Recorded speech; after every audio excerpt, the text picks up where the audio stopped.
Welcome, friend, to this peaceful journey through time, where we gently unfold the extraordinary story of one woman who transformed an empire. Tonight, we'll walk alongside Catherine the Great as she navigates the glittering halls of the Russian court, reshapes a nation, and creates what history remembers as Russia's golden age. Whether you're settling in for the evening or simply seeking a moment of tranquil storytelling, I'm grateful you've chosen to spend this time with us. Picture yourself in the year 1744, standing in the grand corridors of the Winter Palace in St. Petersburg. The marble floors gleam beneath crystal chandeliers that cast dancing shadows across walls adorned with silk tapestries. This is where our story begins, not with the Empress Catherine would become, but with a 15-year-old German princess named Sophie Friederike August, who had just arrived in this foreign land, with nothing but ambition burning in her heart. Sophie's daily routine in those early months was carefully orchestrated by the Russian court. Each morning, she would wake in chambers that seemed impossibly vast compared to her modest quarters back in Prussia. Her ladies-in-waiting would dress her in the elaborate Russian court dress, layer upon layer of silk and brocade that felt foreign against her skin. The weight of the fabric was nothing compared to the weight of expectation that pressed upon her young shoulders. After breaking her fast with weak tea and black bread, Sophie would spend hours in language lessons with her Russian tutor. The Cyrillic letters seemed to dance mockingly on the page before her, but she attacked each lesson with the determination that would later reshape an empire. She understood that language was power, that to truly rule the Russian people, she must first speak to them in their own tongue. Her German accent slowly gave way to the flowing cadences of Russian, though traces of her Prussian origins would linger in her speech for years to come. The afternoons brought dancing lessons in the palace's grand ballroom. Here, Sophie learned the intricate steps of Russian court dances, her feet moving across polished floors while musicians played haunting melodies that seemed to echo the vast steps beyond the palace walls. These weren't merely social graces she was acquiring, but the subtle art of court politics. Every curtsy, every graceful turn, every carefully placed smile was a move in the complex chess game of Russian nobility. But it was during the quiet evening hours that Sophie truly came alive. While other members of the court retired to their chambers for gossip and cards, she would slip away to the palace library. Here, surrounded by leather-bound volumes that chronicled the wisdom of ages, she devoured works by Voltaire, Montesquieu, and other Enlightenment philosophers. The ideas contained within these pages would later bloom into the progressive reforms that would define her reign. She read by candlelight until her eyes grew heavy, her mind buzzing with concepts of justice, governance, and the rights of people. Sleep came fitfully for Sophie in those early years. The Russian winters were harsher than anything she had known in Prussia, and the palace, for all its grandeur, was draughty and cold. She would lie beneath heavy firs, listening to the wind howl across the frozen Neva River, and wonder if she would ever truly belong in this strange land. Little did she know that Russia would not merely accept her, but that she would become its greatest ruler. The transformation from Sophie to Catherine began gradually, almost imperceptibly. First came her conversion to Russian Orthodoxy, a political necessity that required her to renounce the Lutheran faith of her childhood. The ceremony took place in a small chapel within the palace, its walls covered in golden icons that seemed to watch her every move. As holy water touched her forehead and the priest intoned ancient prayers in Old Church Slavonic, Sophie felt something shift within her. She was no longer merely a German princess seeking advantageous marriage. She was becoming Russian. Her betrothal to Grand Duke Peter, heir to the Russian throne, was announced with great fanfare. Cannons boomed across St. Petersburg as the city celebrated, but for Sophie, now called Catherine, the engagement felt more like a chess move than a romantic union. Peter was a weak, petulant young man who preferred playing with toy soldiers to learning the art of governance. Their conversations were stilted affairs, filled with long silences and uncomfortable attempts at pleasantry. Catherine's daily routine shifted dramatically after the engagement. Her mornings now began with briefings from court officials who sought to prepare her for her future role as empress. She learned about Russia's complex relationship with its European neighbours, the ongoing struggles with the Ottoman Empire, and the delicate balance between the nobility and the common people. These lessons fascinated her far more than her upcoming wedding preparations. The wedding itself, held in the Cathedral of the Assumption in Moscow, was a spectacle that dazzled even the jaded Russian nobility. Catherine wore a gown of silver tissue embroidered with diamonds, so heavy she could barely walk. The ceremony lasted for hours, conducted in the ancient traditions of the Orthodox Church, while thousands of spectators filled the cathedral and spilled out into Red Square. As she spoke her vows, Catherine felt the weight of destiny settling upon her shoulders. Married life with Peter proved even more challenging than the engagement had suggested. Their apartments in the palace were separate, connected only by a long corridor that Catherine would traverse each evening for formal dinners with her husband. Peter would regale her with detailed accounts of his military exercises, complete with maps and toy soldiers arranged on the dining table. His obsession with all things Prussian grated against Catherine's growing love for her adopted homeland. During these early years of marriage, Catherine developed the habits that would serve her throughout her reign. She rose before dawn, using the quiet morning hours to read and write. Her correspondence grew extensive during this period, as she cultivated relationships with intellectuals across Europe. Letters would arrive from Paris, Berlin, and Vienna, bringing news of the latest philosophical developments and political intrigues. Catherine would spend hours crafting careful responses, her quill scratching across parchment as she built the network of connections that would later support her reforms.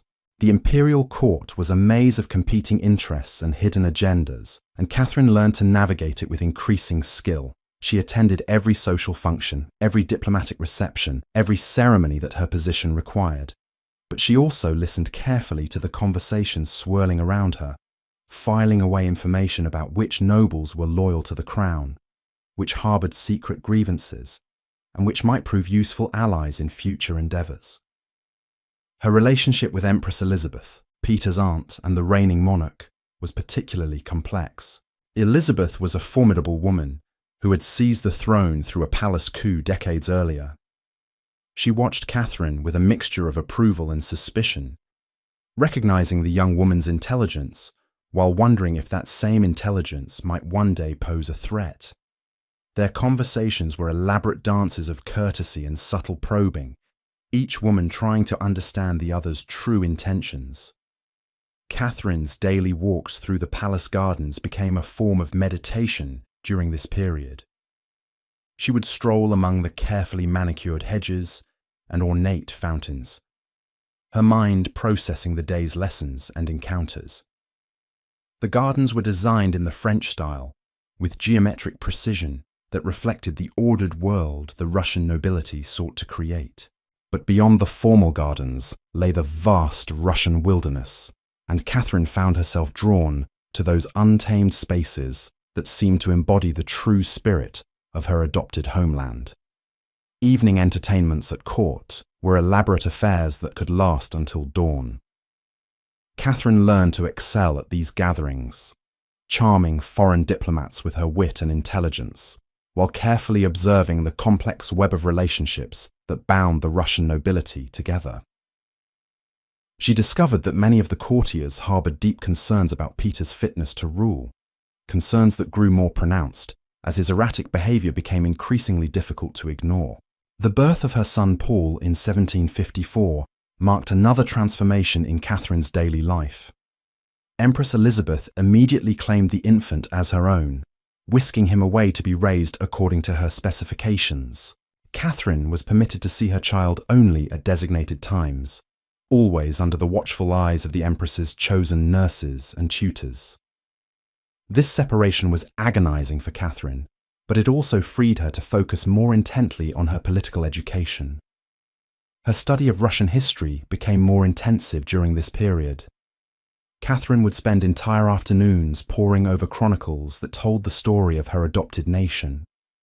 from the earlier Slavic tribes through the rise of Moscow and the establishment of the Romanov dynasty. She began to understand the deep currents that had shaped Russian culture and politics, knowledge that would prove invaluable in the years to come. The death of Empress Elizabeth in 1761 changed everything. Peter ascended to the throne as Peter III, and Catherine became Empress Consort. But Peter's brief reign was marked by a series of disastrous decisions that alienated virtually every important constituency in Russian society. He ended Russia's successful war against Prussia just as victory seemed within reach, insulted the Orthodox Church by attempting to impose Lutheran practices, and openly spoke of his plans to restructure the Russian military along Prussian lines. Catherine watched these developments with growing alarm and opportunity. She had spent nearly 2 decades preparing for this moment, building relationships, studying governance, and understanding the needs of the Russian people. Now, as Peter's reign crumbled around him, those years of preparation would finally bear fruit in ways that would transform not just her own life, but the destiny of an entire empire. The palace corridors buzzed with whispered conversations as nobles gathered in small clusters, their voices barely audible above the soft shuffle of silk slippers on marble floors. Catherine moved through these gatherings like a careful observer, her face maintaining the serene expression expected of an empress, while her mind catalogued every gesture, every meaningful glance, every carefully chosen word that hinted at the growing dissatisfaction with Peter's rule. Her mornings now began in the map room, where military advisors would spread vast charts across oak tables, their fingers tracing the borders of an empire that stretched from the Baltic Sea to the Pacific Ocean. Catherine would lean over these maps, absorbing the geography of her realm while listening to reports of grain harvests in Ukraine, fur trading expeditions in Siberia, and diplomatic tensions along the Turkish frontier. The sheer scale of Russia began to impress itself upon her consciousness during these sessions. Each afternoon brought audiences with petitioners from across the empire. Merchants from Novgorod would kneel before her throne, requesting tax relief after poor harvests. Military officers would present detailed reports of skirmishes along distant frontiers. Provincial governors would seek guidance on everything from road construction to religious disputes. Catherine listened to each supplicant with careful attention, filing away information about the real conditions faced by ordinary Russians far from the glittering halls of St. Petersburg. The Imperial Library became her sanctuary during the tense months of Peter's reign. Here, surrounded by volumes that chronicled the rise and fall of empires throughout history, Catherine would spend hours studying the art of governance. She read Caesar's commentaries on his campaigns in Gaul, absorbed Machiavelli's insights into the nature of political power, and pondered Marcus Aurelius's reflections on leadership and duty. These ancient voices seemed to speak directly to her situation, offering wisdom that transcended the centuries. Her correspondence during this period revealed the depth of her political thinking. Letters flowed from her private study to intellectuals across Europe, each one carefully crafted to advance her understanding of Enlightenment principles, while building networks of support for the reforms she hoped to implement. Voltaire himself became a regular correspondent, their exchanges revealing a meeting of minds that transcended the traditional boundaries between philosophers and rulers. The growing crisis of Peter's reign created opportunities for Catherine to demonstrate her superior grasp of statecraft. When Peter announced his intention to declare war on Denmark to reclaim territories for his beloved Holstein, Catherine quietly met with military commanders to discuss the folly of such an enterprise. Russia's armies were already stretched thin across multiple frontiers, and a new war would bankrupt the treasury while serving no Russian interest.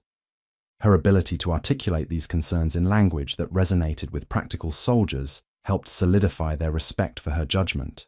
Evening gatherings in the palace ballroom took on an increasingly charged atmosphere as Peter's reign progressed. The Grand Duke would hold court from his throne, regaling assembled nobles with detailed accounts of his latest military reforms, most of which involved replacing time-honored Russian traditions with Prussian innovations. Catherine would sit beside him, maintaining the appearance of dutiful support while her eyes met those of nobles whose expressions revealed their growing alarm at their emperor's pronouncements. The Orthodox Church provided another avenue for Catherine to demonstrate her understanding of Russian values. While Peter spoke openly of his disdain for Orthodox traditions and his preference for Lutheran practices, Catherine made a point of attending every major religious ceremony with obvious devotion. She would kneel for hours during lengthy liturgies, her lips moving in prayer as golden incense swirled around icons that had watched over Russian rulers for centuries. These displays of piety were more than mere political theatre. They reflected her genuine appreciation for the spiritual traditions that bound the Russian people together.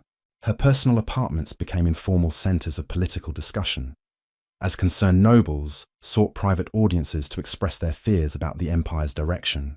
Catherine would receive these visitors in her private sitting room, a more intimate space decorated with portraits of previous Russian rulers and maps of the territories they had conquered.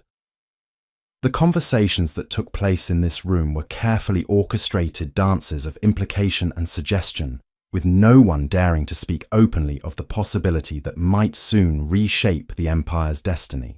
The summer of 1762 brought a series of events that would test every skill Catherine had developed during her years of preparation. Peter's decision to withdraw Russian forces from the successful campaign against Prussia sent shockwaves through the military hierarchy. Officers who had spent years fighting to expand Russian influence in Europe suddenly found their sacrifices rendered meaningless by an emperor who seemed more concerned with pleasing the Prussian king than serving Russian interests. The disgust in their voices was barely concealed when they reported to Catherine about the emperor's latest pronouncements. Catherine's daily routine during these critical weeks became a careful balance of public duty and private preparation. She would appear at court functions with her usual grace, participating in ceremonies and entertainments while maintaining the facade of marital harmony with Peter. But her private hours were consumed with meetings, correspondence, and planning sessions that laid the groundwork for what many were beginning to see as an inevitable confrontation. The imperial stables provided an unexpected venue for some of these crucial conversations. Catherine had always been an accomplished horsewoman, and her daily rides through the palace grounds offered opportunities for private discussions, away from the listening ears that filled every corridor of the Winter Palace. Military officers would join her for these rides, their horses walking side by side through wooded paths, while they discussed matters too sensitive for indoor conversations. Her relationship with Gregory Orloff, a charismatic guards officer who had become her lover, added another layer of complexity to the political situation. Orloff commanded the loyalty of his fellow officers in the elite guards regiments that protected the imperial family. Through him, Catherine gained access to the military networks that would prove crucial in the coming crisis. Their romance was conducted with the utmost discretion, but it provided Catherine with invaluable intelligence about the mood and intentions of the armed forces that ultimately held the key to political power in Russia. The birth of her son Alexei in April 1762 created additional urgency around the political situation. Though the child's parentage was officially attributed to Peter, court gossip suggested otherwise, and Catherine understood that her position would become increasingly precarious if Peter chose to challenge the succession. The infant became another factor in the complex calculations that were reshaping the political landscape of the empire. Late-night meetings in Catherine's private chambers brought together a carefully selected group of nobles, military officers, and court officials who shared concerns about the empire's future under Peter's continued rule. These gatherings were masterpieces of careful conspiracy, with each participant understanding their role while maintaining plausible deniability about the ultimate objectives being discussed. Catherine presided over these sessions with the skill of a seasoned diplomat, guiding conversations toward inevitable conclusions while allowing others to voice the sentiments she could not openly express. The final weeks of Peter's reign unfolded with the inexorable logic of a Greek tragedy. His decision to move against the Orthodox Church by seizing monastic lands turned religious leaders against him. His plan to restructure the military along Prussian lines alienated the officer corps. His obvious preference for Prussian interests over Russian ones disgusted the nobility. Each of these decisions narrowed his base of support, while expanding the coalition of forces that looked to Catherine as an alternative. On the morning of June 28, 1762, as dawn broke over the spires of St. Petersburg, Catherine would finally step forward to claim the destiny that 18 years of careful preparation had made possible. The revolution began not with the clash of swords or the thunder of cannons, but with the gentle rustle of silk as Catherine rose from her bed in the pre-dawn darkness of that fateful summer morning. Her chambers were still draped in shadows when she heard the soft knock that would change the course of Russian history. Alexei Orlov stood in her doorway, his face grave with the weight of news that could not wait for a more civilized hour. Peter had signed an order for Catherine's arrest. The conspiracy they had so carefully nurtured over months of whispered conversations and midnight meetings was no longer a matter of future possibility. It had become an immediate necessity for survival. Catherine's morning routine transformed in that instant from the measured pace of imperial ceremony to the urgent choreography of revolution. Her ladies-in-waiting helped her dress not in the elaborate court gowns she typically wore, but in a simple travelling dress that would allow for rapid movement. The heavy jewels that usually adorned her throat and wrists were replaced by a single strand of pearls, chosen for their symbolic value rather than their monetary worth. Every decision carried significance in these crucial hours. As her carriage rolled through the sleeping streets of St. Petersburg toward the Ismailovsky Regiment barracks, Catherine gazed through the windows at a city that seemed suspended between two worlds. The grand palaces and government buildings that lined the Nevsky Prospect represented the old order, the system of autocratic rule that had governed Russia for centuries. But in the growing light of dawn, she could see the stirrings of ordinary citizens beginning their daily routines, unaware that their empire was about to be transformed by the quiet determination of a woman they knew only as the German princess who had married their unpopular emperor. The soldiers of the Ismailovsky regiment had been waiting for her arrival since before sunrise. These were not the pampered courtiers of the Winter Palace, but hardened veterans who had fought in campaigns across Europe and understood the practical realities of power better than any philosopher or diplomat. When Catherine stepped from her carriage and walked among their ranks, she saw in their eyes a mixture of respect and anticipation that told her everything she needed to know about the success of their months of careful preparation. Her speech to the assembled troops was brief but electrifying. Standing on a wooden platform hastily constructed in the regiment's courtyard, Catherine spoke in fluent Russian about her love for their homeland and her determination to restore the honour and glory that Peter's reign had squandered. Her voice carried across the morning air with a clarity that seemed to penetrate not just the ears, but the hearts of every man present. When she finished speaking, the cheers that erupted from hundreds of throats echoed off the surrounding buildings like thunder. The march to the Winter Palace became a triumphant procession as word of Catherine's revolution spread through the city. Citizens poured from their homes to line the streets, their faces reflecting a mixture of curiosity, excitement, and hope that had been absent from St. Petersburg for months. Merchants closed their shops to join the growing crowd. Servants abandoned their morning duties to witness history in the making. Even members of the nobility, who had remained cautiously neutral during the conspiracy, now appeared at their palace windows, nodding their approval as Catherine's carriage passed beneath them. Inside the Winter Palace, Catherine found herself standing in the same grand reception hall where she had first been presented to Empress Elizabeth nearly 2 decades earlier. But now she was no longer the uncertain teenage princess seeking acceptance in a foreign court. She had become the undisputed ruler of the largest empire on earth, her authority confirmed not by hereditary right, but by the collective will of the Russian people and their armed forces. The bureaucracy of revolution required immediate attention to countless details that would transform military coup into legitimate government. Catherine's afternoon was consumed with meetings in the palace's administrative chambers, where clerks and secretaries worked frantically to draft the proclamations, decrees, and official documents that would formalize her assumption of power. Each signature she affixed to these papers represented another step in the irreversible transformation from Catherine the Conspirator to Catherine the Empress. Her first imperial decree abolished Peter's most unpopular policies with elegant simplicity. The planned war against Denmark was cancelled. The seizure of church lands was reversed. The reorganization of the military along Prussian lines was abandoned. Each announcement was greeted with visible relief by the assembled officials who had watched Peter's reign with growing alarm. Catherine understood that successful revolutions required not just the seizure of power, but its immediate and visible exercise in ways that addressed the concerns that had made revolution necessary. The evening brought the delicate task of managing Peter's fate.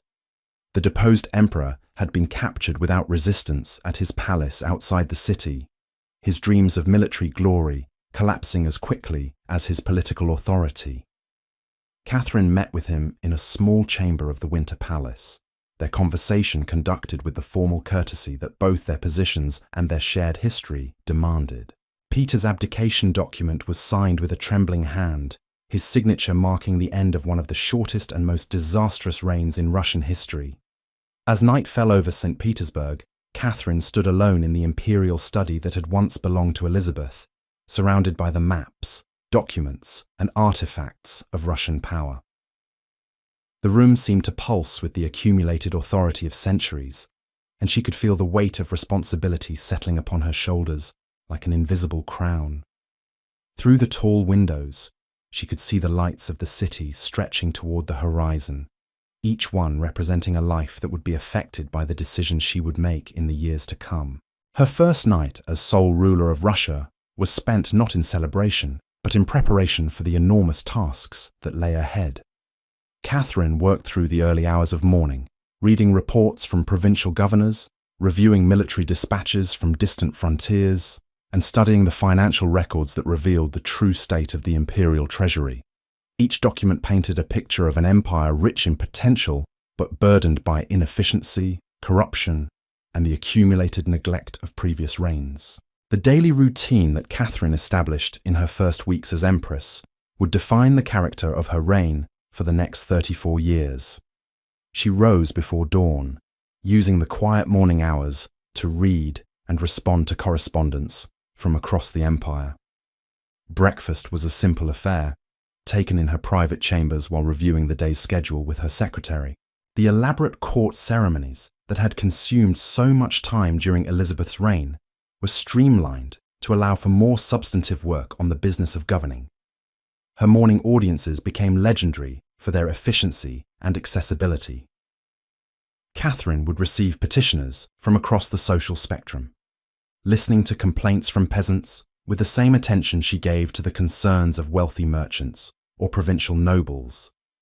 These sessions provided her with invaluable intelligence about conditions throughout the empire, while demonstrating her commitment to ruling for all Russians rather than just the privileged elite who had traditionally dominated court politics. The imperial council meetings that followed these audiences were transformed from ceremonial gatherings into working sessions where real policy decisions were made. Catherine would preside from behind a massive oak table covered with maps and documents, her questions probing and specific rather than the generalized inquiries that had characterized previous rulers' approach to governance. Ministers who had grown accustomed to offering vague reassurances found themselves required to provide detailed reports backed by concrete evidence. Afternoons were devoted to the detailed work of administration that Catherine had discovered was essential for effective rule. She would review proposed legislation line by line, making marginal notes and asking pointed questions about implementation and enforcement. Provincial reports received similar scrutiny, with Catherine maintaining detailed mental maps of conditions across her vast territories. Her knowledge of local circumstances often surprised visiting governors who had assumed that the Empress in distant St. Petersburg could not possibly understand the complexities of their particular regions. The palace library remained Catherine's refuge during these intense early months of her reign. Here, Surrounded by the accumulated wisdom of centuries, she would spend evening hours studying the works of political theorists and examining historical precedents for the reforms she hoped to implement. The margins of her books filled with notes as she developed the intellectual framework that would guide her transformation of Russian society. Her correspondence during this period revealed the scope of her ambitions and the methodical approach she brought to their realization. Letters flowed from her private study to scholars across Europe, seeking advice on everything from legal codes to agricultural techniques.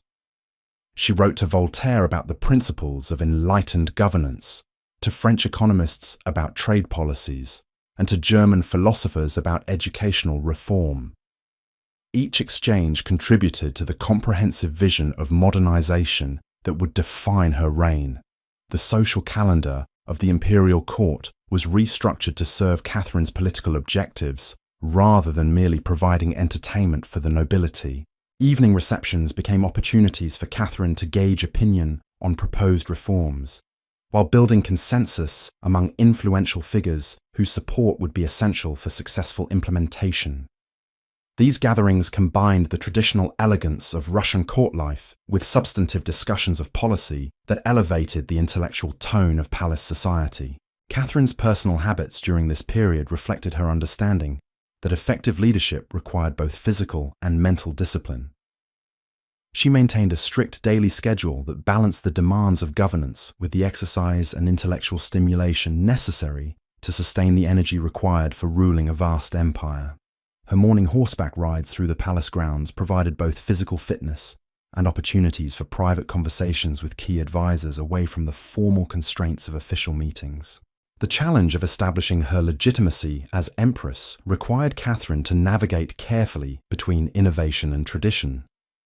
Her public appearances were choreographed to demonstrate both her respect for Russian customs and her commitment to necessary reforms. She would attend Orthodox services with obvious devotion while privately meeting with foreign advisors about European political developments. Her wardrobe combined traditional Russian elements with contemporary European fashion, symbolically representing her role as a bridge between old and new approaches to governance. Winter brought the first major test of Catherine's new government as harvest failures in several provinces threatened widespread famine. Her response revealed both her grasp of administrative detail and her understanding of the political dimensions of effective crisis management. Emergency grain supplies were mobilized from surplus regions and transported across vast distances to areas of greatest need. Local officials, who proved incompetent or corrupt in managing relief efforts, were replaced with administrators chosen for their competence rather than their connections. The success of these relief efforts established Catherine's reputation as a ruler who could deliver practical results rather than merely impressive proclamations. Provincial reports during the following spring documented not just the prevention of famine, but improvements in agricultural techniques and storage methods that would reduce the likelihood of future crises. These achievements provided concrete evidence of the benefits of Catherine's more systematic approach to governance. As her second year of rule began, Catherine felt confident enough to announce the ambitious project that would become the centerpiece of her domestic policy. She would convene a great legislative commission to draft a new legal code for Russia, one based on Enlightenment principles of justice and equality rather than the arbitrary traditions that had governed Russian law for centuries. The announcement sent ripples of excitement and apprehension throughout the empire as nobles and commoners alike contemplated the implications of such a fundamental transformation of their legal system. The preparation for this legislative commission would consume much of Catherine's attention over the following months, as she worked to balance competing interests while maintaining momentum toward meaningful reform. The preparation for this monumental legislative commission became Catherine's consuming passion throughout 1766. Her daily routine shifted to accommodate the enormous scope of this undertaking. She would wake each morning in her private chambers and immediately turn to the growing collection of legal texts that covered every surface of her study. Blackstone's commentaries on English law sat beside Beccaria's treatise on crimes and punishments. While Montesquieu's Spirit of the Laws lay open with pages marked by ribbons in multiple colours, her breakfast table became a working surface where she would spread drafts of her instruction to the Legislative Commission while sipping weak tea and nibbling at black bread. The document that emerged from these morning sessions would eventually span over 500 articles, each one carefully crafted to reflect Enlightenment principles, while remaining practical enough for implementation across the vast expanse of Russia. Catherine's pen moved steadily across page after page, her handwriting becoming smaller and more cramped as her excitement grew with each completed section. The selection of delegates to the commission required Catherine to demonstrate her understanding of Russian society's complex structure. Representatives would come not just from the traditional nobility and clergy, but from merchants, Cossacks, state peasants, and even some categories of serfs. Her afternoons were spent reviewing lists of potential delegates, studying their backgrounds and qualifications with the same attention she had once devoted to court genealogies. Each choice carried political significance, as the composition of the commission would determine whether her reforms could gain acceptance across Russian society. Provincial responses to the call for delegates revealed the depth of interest in legal reform throughout the empire. Letters arrived daily at the Winter Palace from distant territories, their wax seals bearing the marks of communities that had never before been invited to participate in imperial governance. Catherine would read these communications in her evening hours, often by candlelight that cast dancing shadows across the pages. The requests, complaints, and suggestions contained in these letters provided her with invaluable insights into the real conditions faced by ordinary Russians far from the capital. The commission's opening ceremony in Moscow's Granovitaya Palata marked a revolutionary moment in Russian history. Catherine had chosen the ancient hall deliberately, understanding that the setting would connect her reforms to Russia's deepest traditions, while transforming their meaning for a new age. As delegates filed into the chamber, their diverse clothing reflected the breadth of Russian society. Silk-clad nobles took their seats beside merchants in fine wool coats, while Cossack representatives in traditional dress mingled with clerics in black robes.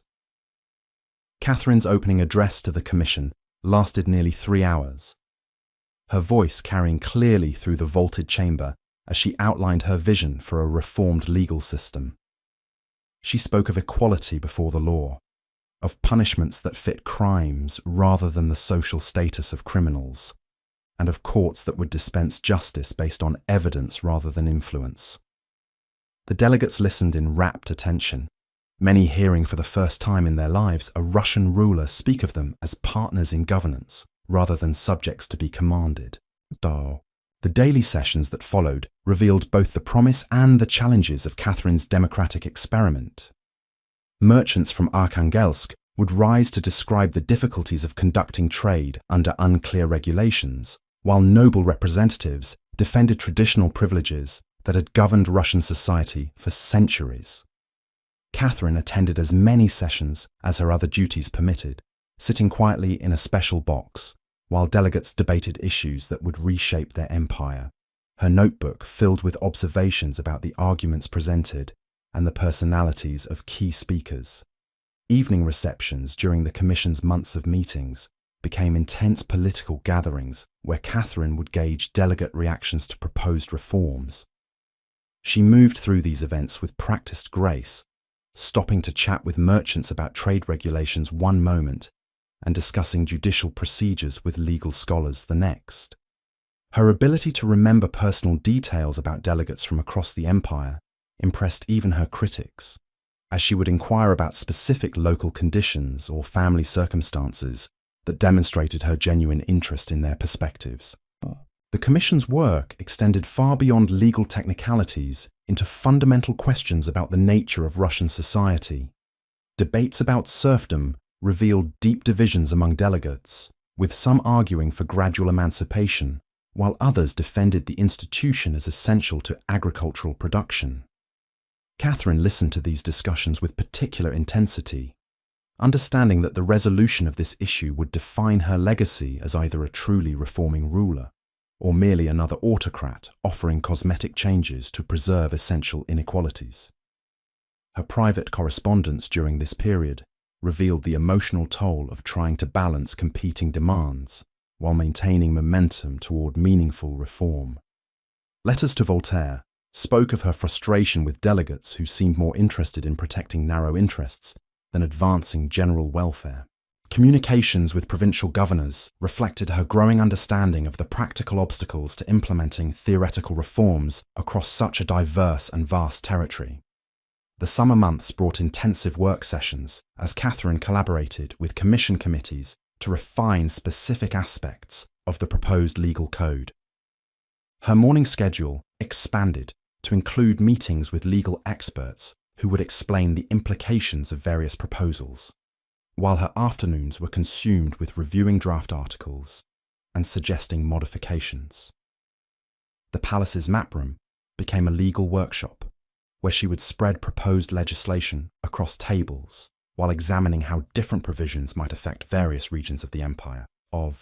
Religious questions proved particularly delicate as the Commission grappled with the role of Orthodox Christianity in Russian law. Catherine's own conversion to Orthodoxy had been politically motivated, but her years of study had given her genuine appreciation for the spiritual traditions that bound her subjects together. She worked carefully with church representatives to develop legal frameworks that would protect religious freedom while maintaining Orthodoxy's special position in Russian society. These negotiations often extended into evening hours, as theological discussions merged with practical considerations about implementation. The autumn sessions brought increasing focus on economic issues, as merchant delegates pressed for reforms that would stimulate trade and manufacturing. Catherine found these discussions particularly engaging, as they connected to her broader vision of modernizing Russian society. Her morning routine expanded to include meetings with foreign merchants and diplomats who could provide insights into successful commercial practices in other European countries. The intelligence gathered from these conversations informed her contributions to commission debates about trade regulations and manufacturing privileges. Military reform emerged as another major theme, as the Commission examined laws governing service obligations and military justice. Catherine's experience with the palace coup that brought her to power had taught her the crucial importance of maintaining army loyalty while ensuring that military service served national rather than personal interests. Her afternoon meetings with military representatives revealed the complex tensions between traditional concepts of noble service and the professional military standards that modern warfare demanded. The winter recess provided Catherine with opportunities to evaluate the Commission's progress while preparing for the next phase of deliberations. Her daily routine during these months included extensive reading of European legal texts as she sought models that might be adapted to Russian conditions. The palace library became her primary workplace as she compared different approaches to criminal justice, civil rights, and administrative procedures. Her marginal notes in these volumes would later influence some of the most progressive aspects of her proposed legal code. International observers watched the Commission's proceedings with intense interest, recognizing that Catherine's experiment in participatory lawmaking represented something unprecedented in European governance. Foreign diplomats sent detailed reports to their capitals describing sessions where peasant representatives debated with nobles as equals, while European intellectuals praised Catherine's instruction as the most advanced statement of Enlightenment principles ever attempted by a reigning monarch. This international attention reinforced Catherine's determination to see the project through, despite growing domestic resistance. The Commission's second year brought increasingly sophisticated debates as delegates developed expertise in legal theory while maintaining focus on practical implementation. Catherine's morning briefings from Commission secretaries revealed the evolution of delegate thinking as initial positions gave way to more nuanced understandings of complex issues.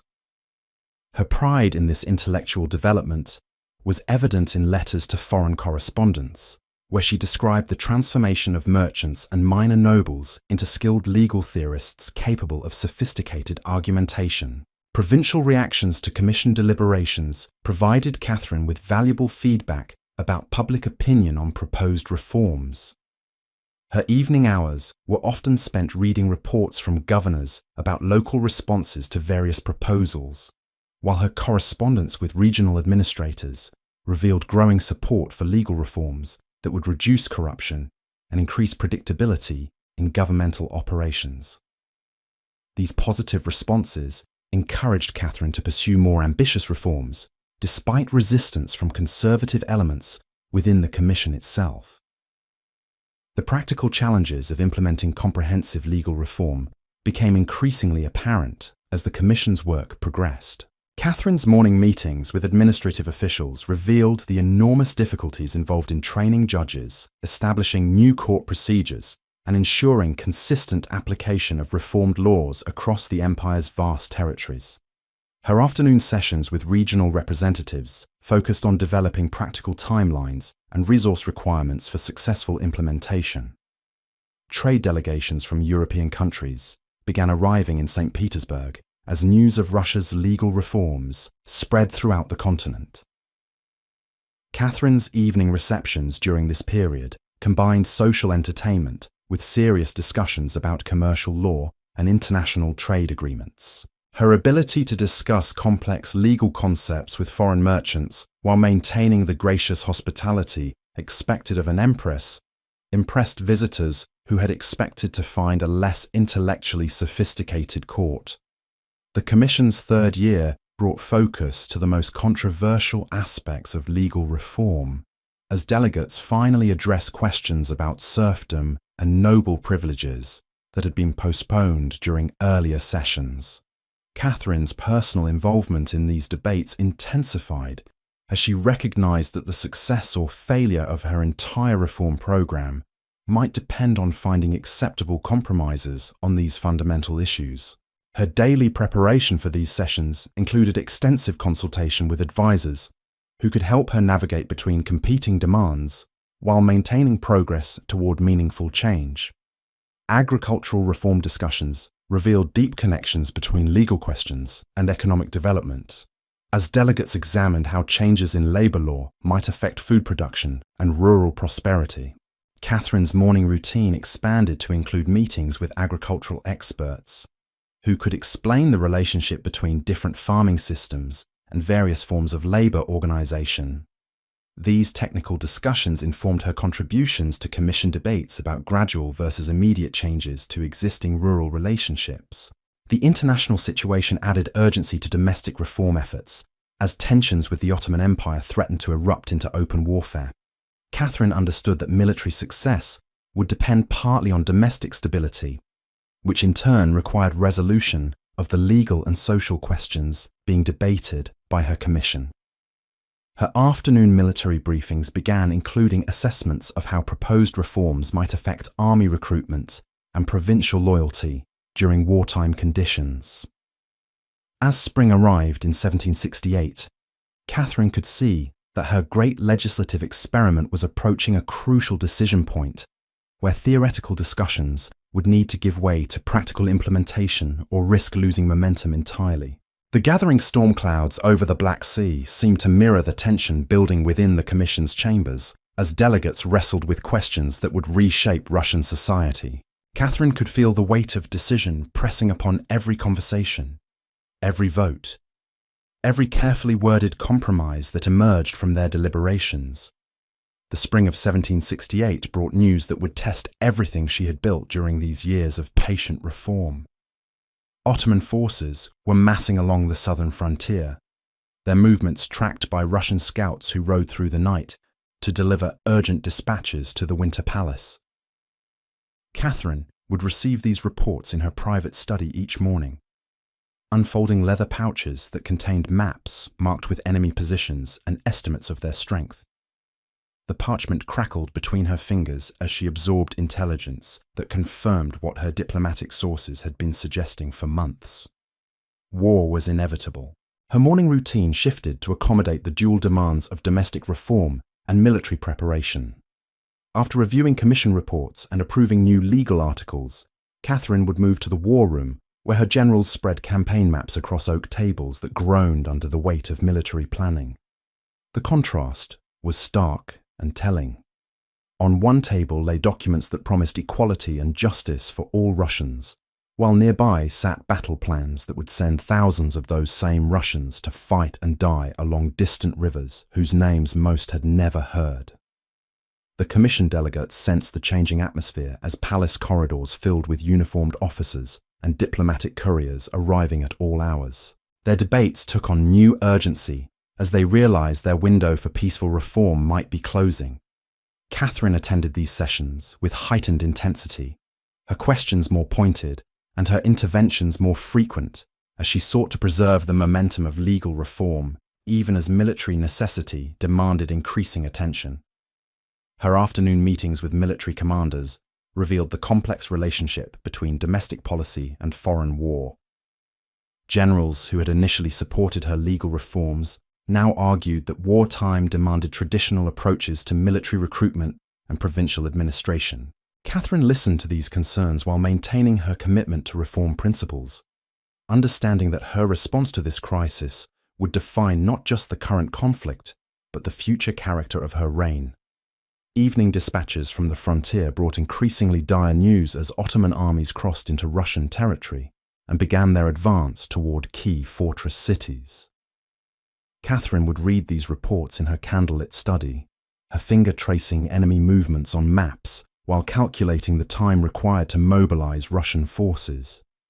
The mathematics of war were unforgiving, and she understood that every day spent in legislative deliberation was a day lost to military preparation. The decision to suspend the Commission's work came after a sleepless night spent weighing competing demands that seemed impossible to reconcile. Catherine's announcement to the assembled delegates was brief and emotional, her voice carrying across the chamber as she explained that external threats required temporary postponement of their crucial work. Many delegates wept openly as they realized their unprecedented experiment in participatory governance was ending, just as it approached its most important decisions. Military mobilization transformed the daily rhythm of the Winter Palace as Catherine threw herself into the role of wartime commander with the same intensity she had brought to legal reform. Her morning briefings now focused entirely on troop movements, supply lines, and strategic objectives that would determine Russia's survival as a great power. The maps that covered her study walls showed not proposed judicial districts, but theatres of military operation where Russian and Ottoman forces would clash in battles that could reshape the balance of European power. Her correspondence during the war's opening months reflected the emotional toll of abandoning domestic reform for military necessity. Letters to Voltaire spoke of her frustration at being forced to choose between enlightenment and survival, while communications with provincial governors revealed her determination to resume reform efforts once external threats were eliminated. The war had interrupted her vision of gradual transformation, but it had not destroyed her commitment to eventual change. The first major engagement came at Khotin, where Russian forces under General Rumyantsev faced a vastly superior Ottoman army in a battle that would test every aspect of Catherine's military preparations. She waited in St. Petersburg for news of the outcome, her days consumed with anxiety as courier after courier arrived with fragmentary reports of the fighting. When word finally came of Russian victory, the celebrations in the capital lasted for 3 days as citizens recognized that their new empress had proven herself capable of defending the empire her predecessor had nearly destroyed. Victory at Khotin opened new possibilities for Russian expansion that Catherine had scarcely dared imagine when the war began. Her morning meetings with military planners now focused on exploiting success rather than merely surviving defeat, as maps showing Ottoman positions gave way to charts marking potential conquests. The Black Sea, long dominated by Turkish naval power, suddenly seemed within reach of Russian ambitions that had been frustrated for centuries. Naval construction became a consuming passion as Catherine recognized that control of the Black Sea required a fleet capable of challenging Ottoman supremacy in waters they had dominated since the fall of Constantinople. Her afternoon inspections of St. Petersburg's shipyards revealed the enormous industrial effort required to build warships capable of operating in southern waters far from their Baltic bases. The sound of hammers and saws filled these visits as she watched craftsmen shaping timber into vessels that would carry Russian power into new theatres of operation. The siege of Azov provided Catherine with her first direct experience of military command, as she travelled south to observe the campaign that would secure Russia's gateway to the Black Sea. The journey took weeks, her carriage rolling across steppes that stretched endlessly toward horizons that seemed to recede before advancing wheels. At night, she would camp with her escort under stars that blazed with intensity, unknown in the northern latitudes of St. Petersburg, feeling the vast scale of the empire she ruled pressing upon her consciousness. Her presence at the siege transformed what had been a routine military operation into a symbolic moment that defined her reign's character. Catherine would rise before dawn to observe artillery bombardments that slowly reduced Ottoman fortifications to rubble, while her afternoons were spent touring trenches where Russian soldiers prepared for final assaults. The soldiers' reaction to their empress's appearance among them was electric, their cheers echoing across the battlefield as they recognized her personal commitment to their cause. The fall of Azov opened the Black Sea to Russian navigation for the first time in centuries, fulfilling dreams that had motivated Russian expansion since the earliest Tsars. Catherine's return journey to St. Petersburg was a triumph that lasted for months, as cities along her route competed to offer the most elaborate celebrations. Her carriage would enter town squares decorated with captured Turkish banners, while church bells rang and cannon-fired salutes that could be heard for miles across the surrounding countryside. Winter brought opportunities to consolidate military gains while planning the next phase of expansion that would carry Russian forces deeper into Ottoman territory.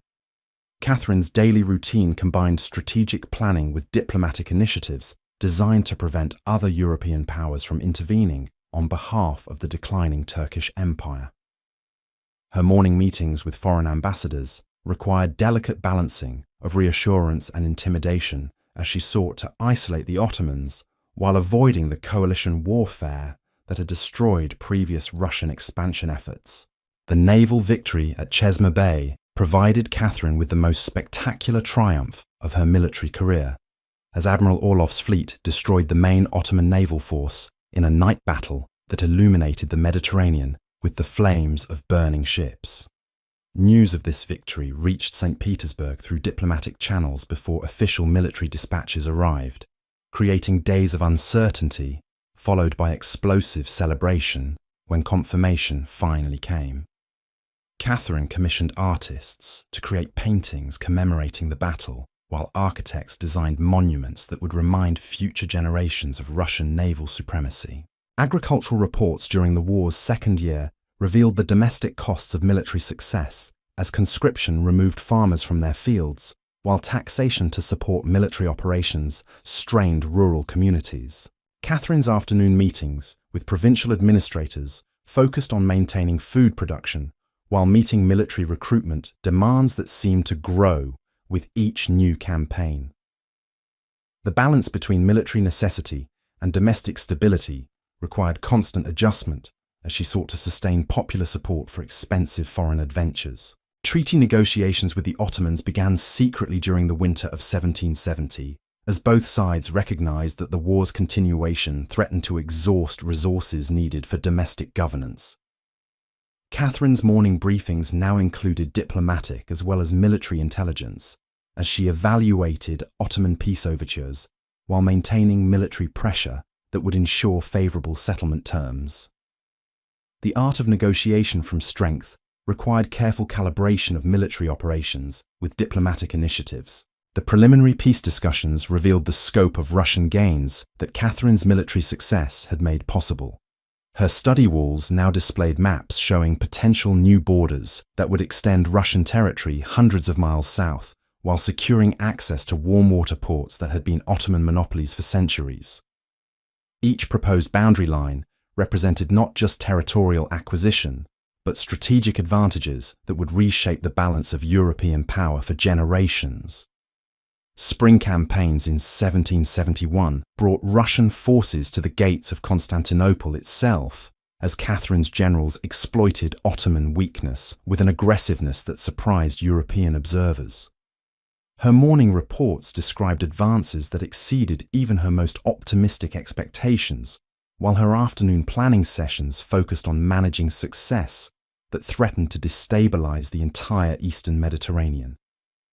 The prospect of Russian forces entering the Ottoman capital raised diplomatic complications that required careful management to avoid European intervention. The final peace settlement at Küçükkaynarca exceeded Catherine's original war aims, while establishing principles that would guide Russian expansion for decades to come.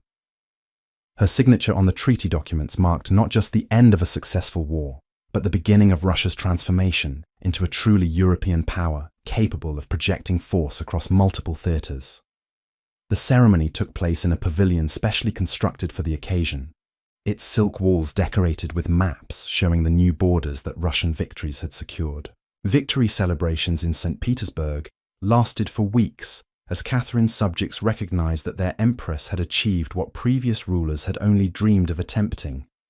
Her appearances during these festivities revealed a confidence and authority that had been tested by war and proven equal to the challenges of great power competition. The shy German princess, who had arrived in Russia 30 years earlier, had been transformed by experience into an empress whose military success commanded respect throughout Europe. The war's conclusion provided Catherine with opportunities to return to the domestic reforms that had been interrupted by military necessity, but she now approached these questions with the enhanced authority that successful defense of the realm had provided. Her morning routine gradually shifted back toward legal and administrative matters, as military briefings gave way to discussions of internal policy. The Commission's work could not be simply resumed, but the principles it had established would find new expression in the more confident reform efforts that would define the next phase of her reign. The palace corridors that had buzzed with military planning for 4 years slowly returned to their peacetime rhythms as Catherine turned her attention toward the enormous tasks of governing an empire that had grown substantially during the Turkish War. Her afternoon meetings with newly appointed administrators in conquered territories revealed the challenges of integrating diverse populations while maintaining the religious and cultural tolerance that had become hallmarks of her domestic policy. These sessions often extended into evening hours as she worked to develop frameworks for governing Orthodox Russians, Muslim Tatars, and other ethnic groups whose cooperation would be essential for lasting peace. Her personal correspondence during this period reflected both satisfaction with military achievements and renewed excitement about domestic possibilities that victory had created. Letters to European intellectuals described plans for new cities in conquered territories, while communications with provincial governors outlined infrastructure projects that would connect new territories with existing Russian administrative systems. The scope of these undertakings revealed Catherine's understanding that military conquest was only the first step in the complex process of imperial expansion. Educational reform emerged as a crucial priority, as Catherine recognized that effective governance of her enlarged empire required administrators capable of managing diverse populations according to enlightened principles. Her morning meetings with pedagogical experts focused on developing curricula that would prepare future civil servants, while her afternoon sessions with architectural consultants planned schools and universities that would serve as centers of learning throughout the expanded realm. The establishment of these institutions would take years, but Catherine understood that lasting reform required patient investment in human development. Religious policy required particularly delicate handling as Catherine worked to maintain Orthodox Christianity's central role in Russian identity while accommodating the Muslim populations that had come under Russian rule through military conquest. Her evening meetings with church leaders and Islamic scholars produced frameworks for religious tolerance that would allow different faith communities to coexist peacefully while maintaining their distinct traditions. These discussions often continued long past midnight as theological differences merged with practical questions about legal systems and community governance. The founding of new cities in conquered territories provided Catherine with opportunities to implement urban planning principles that reflected Enlightenment ideals while meeting practical needs of diverse populations. Her morning inspections of architectural plans revealed ambitious designs for communities that would combine Russian governmental efficiency with accommodation for local customs and traditions.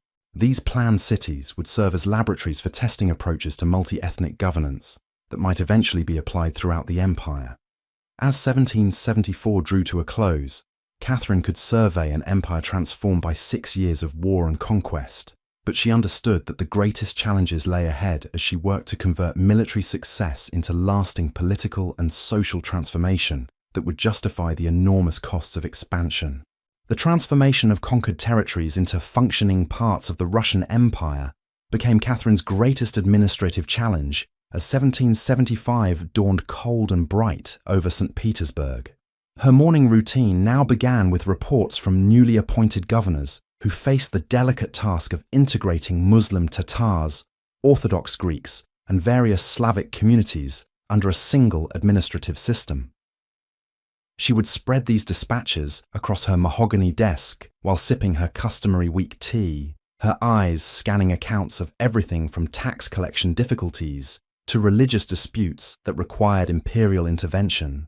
The palace map room had been reorganized to accommodate the empire's new southern territories, with detailed charts showing the Crimean Peninsula and Black Sea coastline, replacing the smaller-scale documents that had sufficed during peacetime. Catherine would spend her late morning hours studying these maps with provincial administrators, her finger tracing proposed road networks that would connect isolated communities to major trading centers. The engineering challenges were enormous, requiring bridges across rivers that froze solid in winter and causeways through marshlands that became impassable seas of mud during spring floods.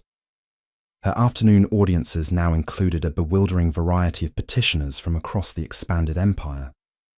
Tatar merchants would arrive in traditional robes to request trading privileges, while Greek Orthodox priests sought protection for ancient monasteries that had survived centuries of Ottoman rule. Catherine listened to each supplicant through interpreters when necessary, her questions revealing her determination to understand local conditions rather than simply imposing Russian solutions on foreign problems.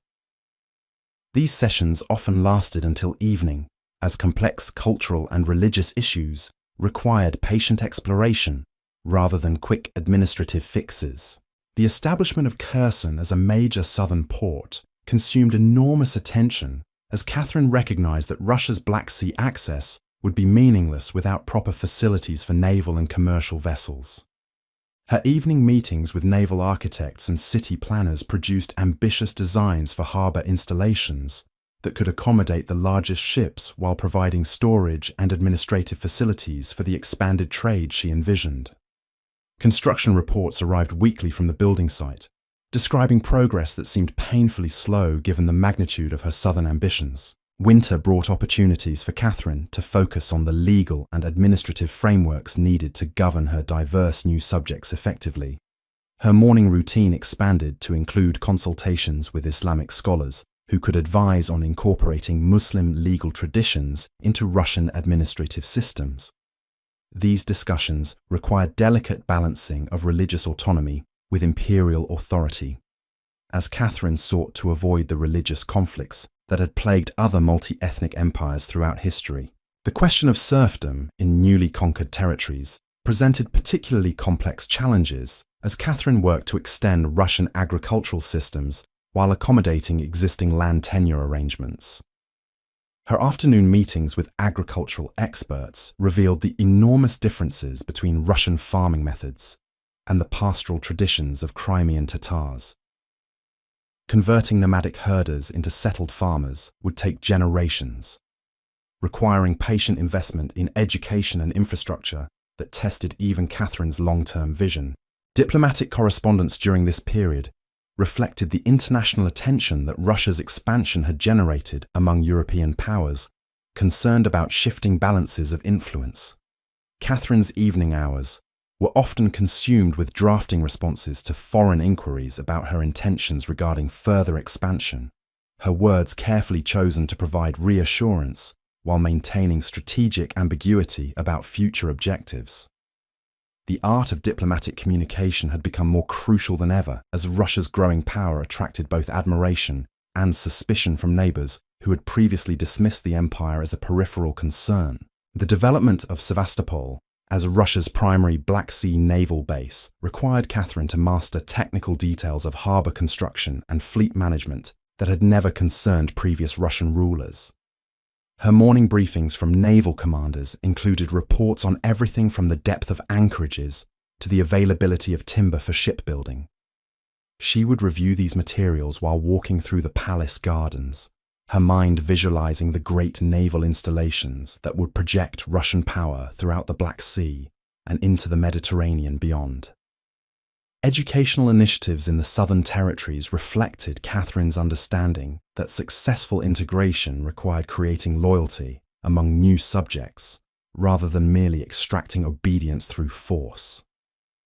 Her afternoon meetings with educational reformers produced plans for schools that would teach Russian language and culture while respecting local traditions and religious practices.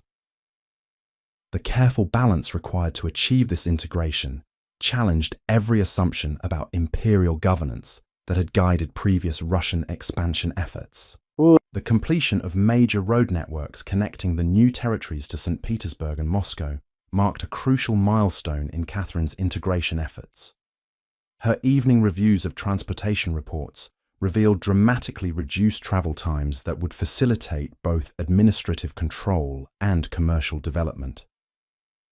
Merchants who had previously required months to transport goods between southern ports and northern markets could now complete the journey in weeks, opening economic opportunities that would bind the expanded empire together through mutual interest. Religious tolerance emerged as both a practical necessity and a philosophical commitment as Catherine worked to accommodate the diverse faith traditions of her enlarged realm. Her morning meetings with Orthodox bishops and Muslim imams produced agreements on shared governance of mixed communities where different religious groups lived in close proximity. These arrangements required constant adjustment as practical problems arose, but they established principles of mutual respect that would guide Russian religious policy for decades. The establishment of manufacturing centers in conquered territories provided opportunities to implement industrial policies that Catherine had been developing since the early years of her reign. Her afternoon inspections of proposed factory sites revealed her growing understanding of the relationship between industrial development and imperial power. The textile mills and metalworking shops she envisioned would not only serve economic purposes, but would also provide employment for populations that might otherwise remain alienated from Russian rule. Cultural development programs reflected Catherine's belief that lasting imperial integration required more than administrative efficiency or economic opportunity. Her evening meetings with artists and writers produced plans for theatres and libraries that would serve as centres of Russian culture, while providing venues for local traditions to flourish alongside imperial institutions. The synthesis she sought would take generations to achieve, but the foundations were being laid through patient investment in cultural infrastructure. Agricultural reform in the Southern Territories required Catherine to balance productivity improvements with respect for traditional farming methods that had sustained local populations for centuries. Her morning consultations with agricultural specialists revealed the complex relationships between soil types, climate patterns, and farming techniques that determined success or failure in different regions. The experimental farms she established would serve as testing grounds for innovations that might eventually be applied throughout the empire. Urban planning principles developed during this period reflected Catherine's vision of cities that would serve as administrative centres, while fostering the commercial and cultural development essential for imperial prosperity. Her afternoon reviews of architectural plans revealed designs that combined practical functionality with aesthetic beauty, creating urban environments that would attract talented individuals while serving the diverse needs of multi-ethnic populations. These planned communities would become showcases for enlightened governance principles. The expansion of Russia's diplomatic network to accommodate new international relationships required Catherine to develop expertise in regions and cultures that had previously been beyond Russian concern. Her evening meetings with diplomatic personnel included briefings on everything from Mediterranean trade patterns to Ottoman court politics that would influence future policy decisions.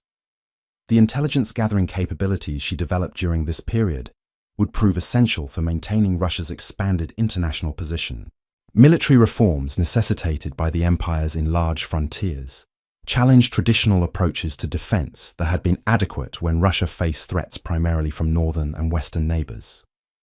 Her morning meetings with military planners produced strategies for defending vast southern territories against potential Ottoman counterattacks, while maintaining sufficient forces to deter aggression along other borders.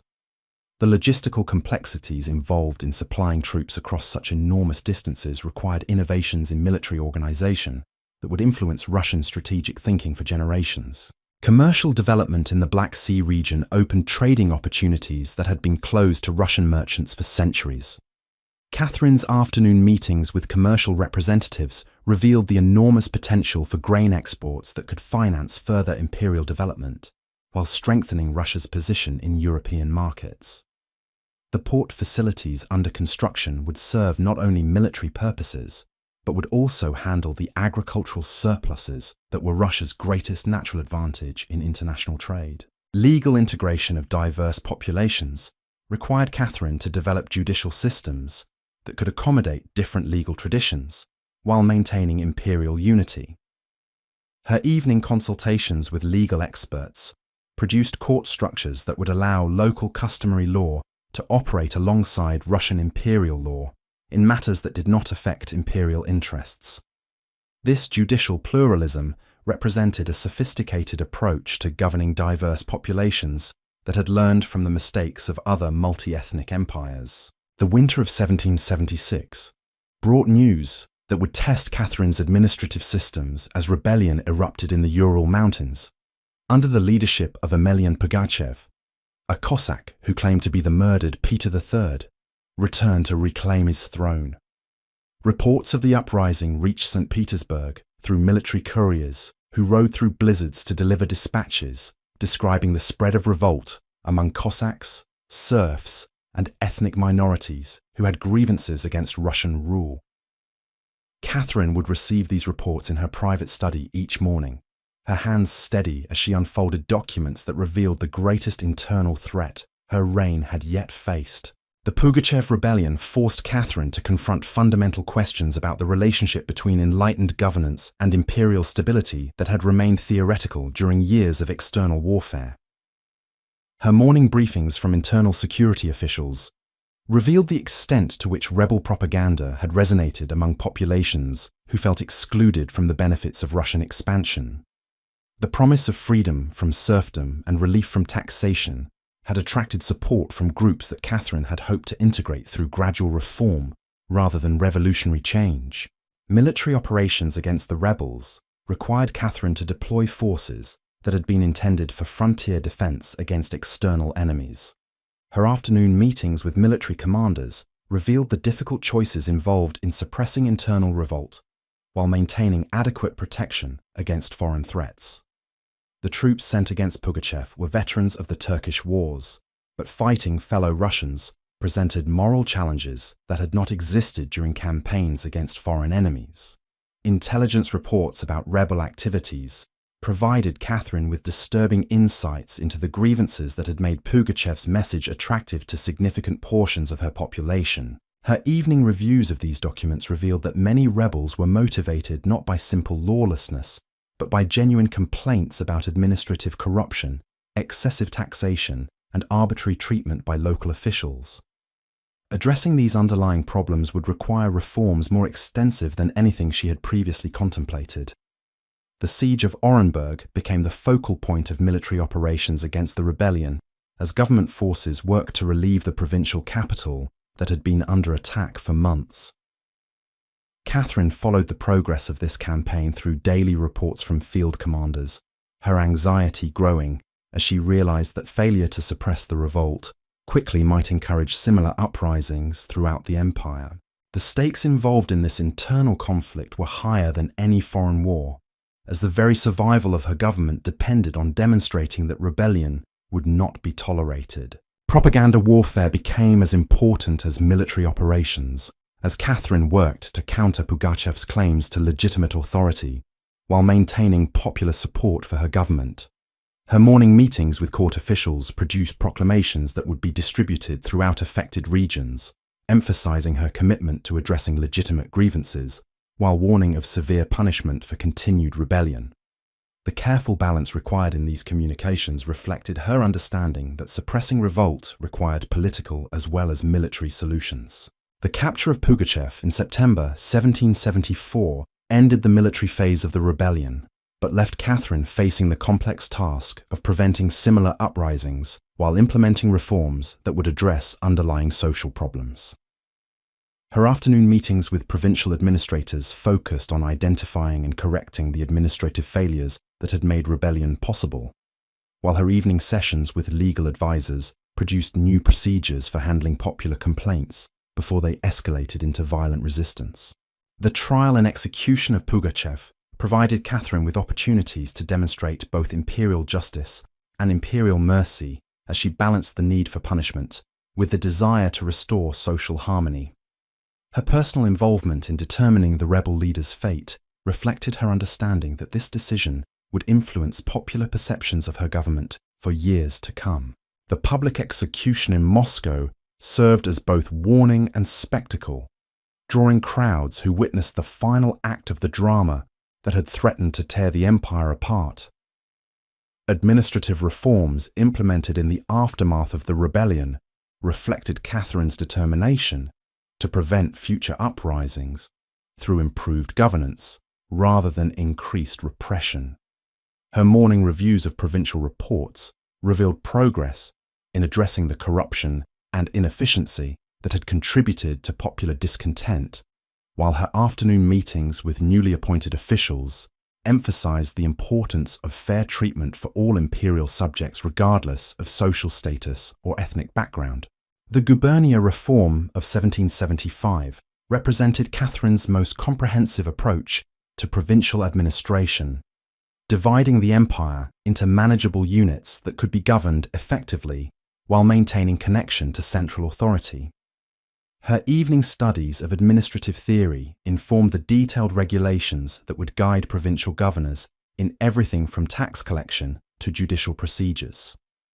The system she created would remain the basis of Russian provincial administration for over a century, demonstrating the lasting value of reforms developed in response to immediate crises.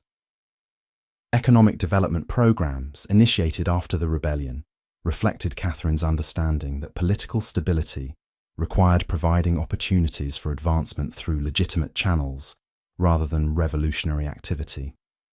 Her morning meetings with commercial advisors produced policies that would encourage trade and manufacturing in regions that had supported the rebellion, while her afternoon sessions with agricultural experts focused on improving farming techniques that would increase rural prosperity. The establishment of new educational institutions throughout the empire represented Catherine's long-term strategy for preventing future rebellions through enlightenment rather than repression. Her evening meetings with educational reformers produced curricula that would prepare future administrators while fostering loyalty to imperial institutions among diverse populations. These schools would serve as centers of Russian culture while respecting local traditions that did not conflict with imperial authority. Social reforms addressing the grievances that had made rebellion attractive required Catherine to balance competing demands from different social groups while maintaining overall imperial stability.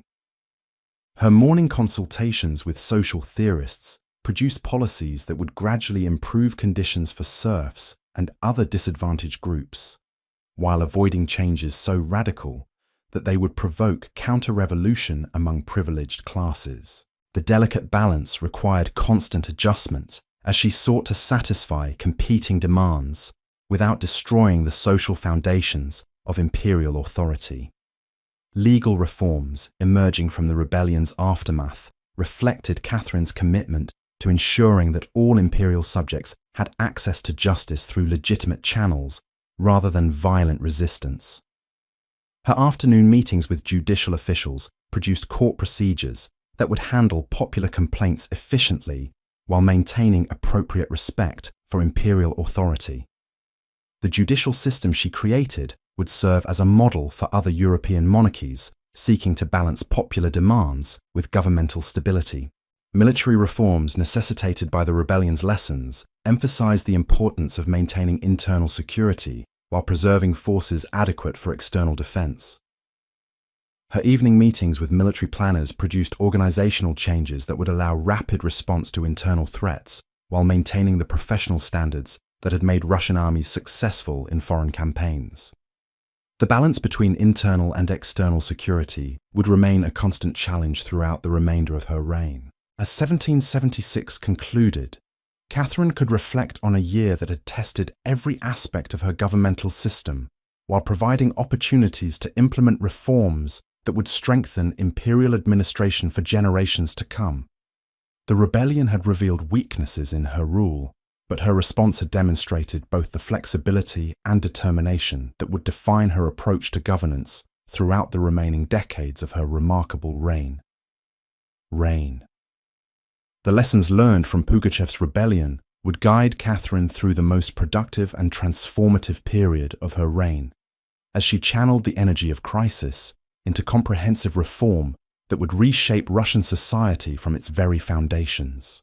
Her daily routine in the years following 1777 reflected a ruler who had learned to balance visionary ambition with practical necessity. Combining the philosophical principles she had studied in her youth with the hard-won wisdom that only experience could provide. Each morning began in her private chambers with a ritual that had become sacred to her approach to governance. Catherine would rise before dawn and spend the first hour of each day reading correspondence from across her vast empire, her fingers tracing the wax seals that bore the marks of distant provinces. These letters brought news of everything from harvest conditions in Ukraine to trading disputes in Siberia, creating a daily portrait of imperial life that informed every decision she would make in the hours ahead.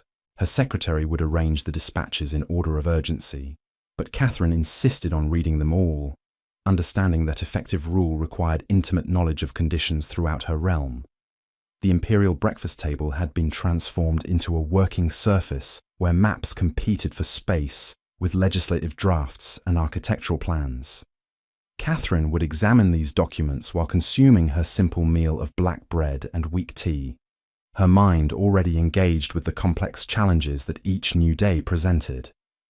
The contrast between her modest personal habits and the grandiose projects spread before her reflected the fundamental tension of enlightened rule, where individual restraint served the cause of imperial magnificence. Her morning audiences had evolved into sophisticated exercises in imperial statecraft as Catherine received delegations from across Europe and beyond.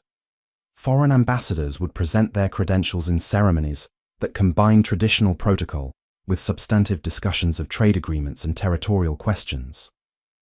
These diplomatic encounters required Catherine to shift seamlessly between languages and cultural expectations, demonstrating the cosmopolitan sophistication that had made Russia a respected member of the European community of nations. The palace corridors buzzed with activity as provincial administrators arrived for their scheduled meetings with the Empress. Catherine had instituted a system of regular consultations that brought governors from distant territories to St. Petersburg for detailed discussions of local conditions and imperial policy. These sessions took place in her private study, where the informal atmosphere encouraged honest reporting about problems that might otherwise be concealed behind bureaucratic euphemisms. Her afternoon hours were devoted to the detailed work of legislation that would transform her philosophical principles into practical policies affecting millions of subjects. Catherine would review proposed laws line by line, her pen making marginal notes that reflected years of study and experience in the art of governance. The legal codes emerging from these sessions would establish principles of judicial fairness and administrative efficiency that represented the most advanced governmental thinking of her era. The imperial library remained Catherine's refuge during the intense afternoon hours when the weight of decision-making pressed most heavily upon her shoulders. Here, surrounded by the accumulated wisdom of centuries, she would consult historical precedents for the challenges she faced while seeking inspiration from the great thinkers whose ideas had shaped her vision of enlightened rule. Her personal copy of Montesquieu's works bore extensive marginal annotations that revealed her ongoing dialogue with Enlightenment philosophy. Evening brought opportunities for Catherine to engage with the cultural and intellectual life that she considered essential to civilized governance.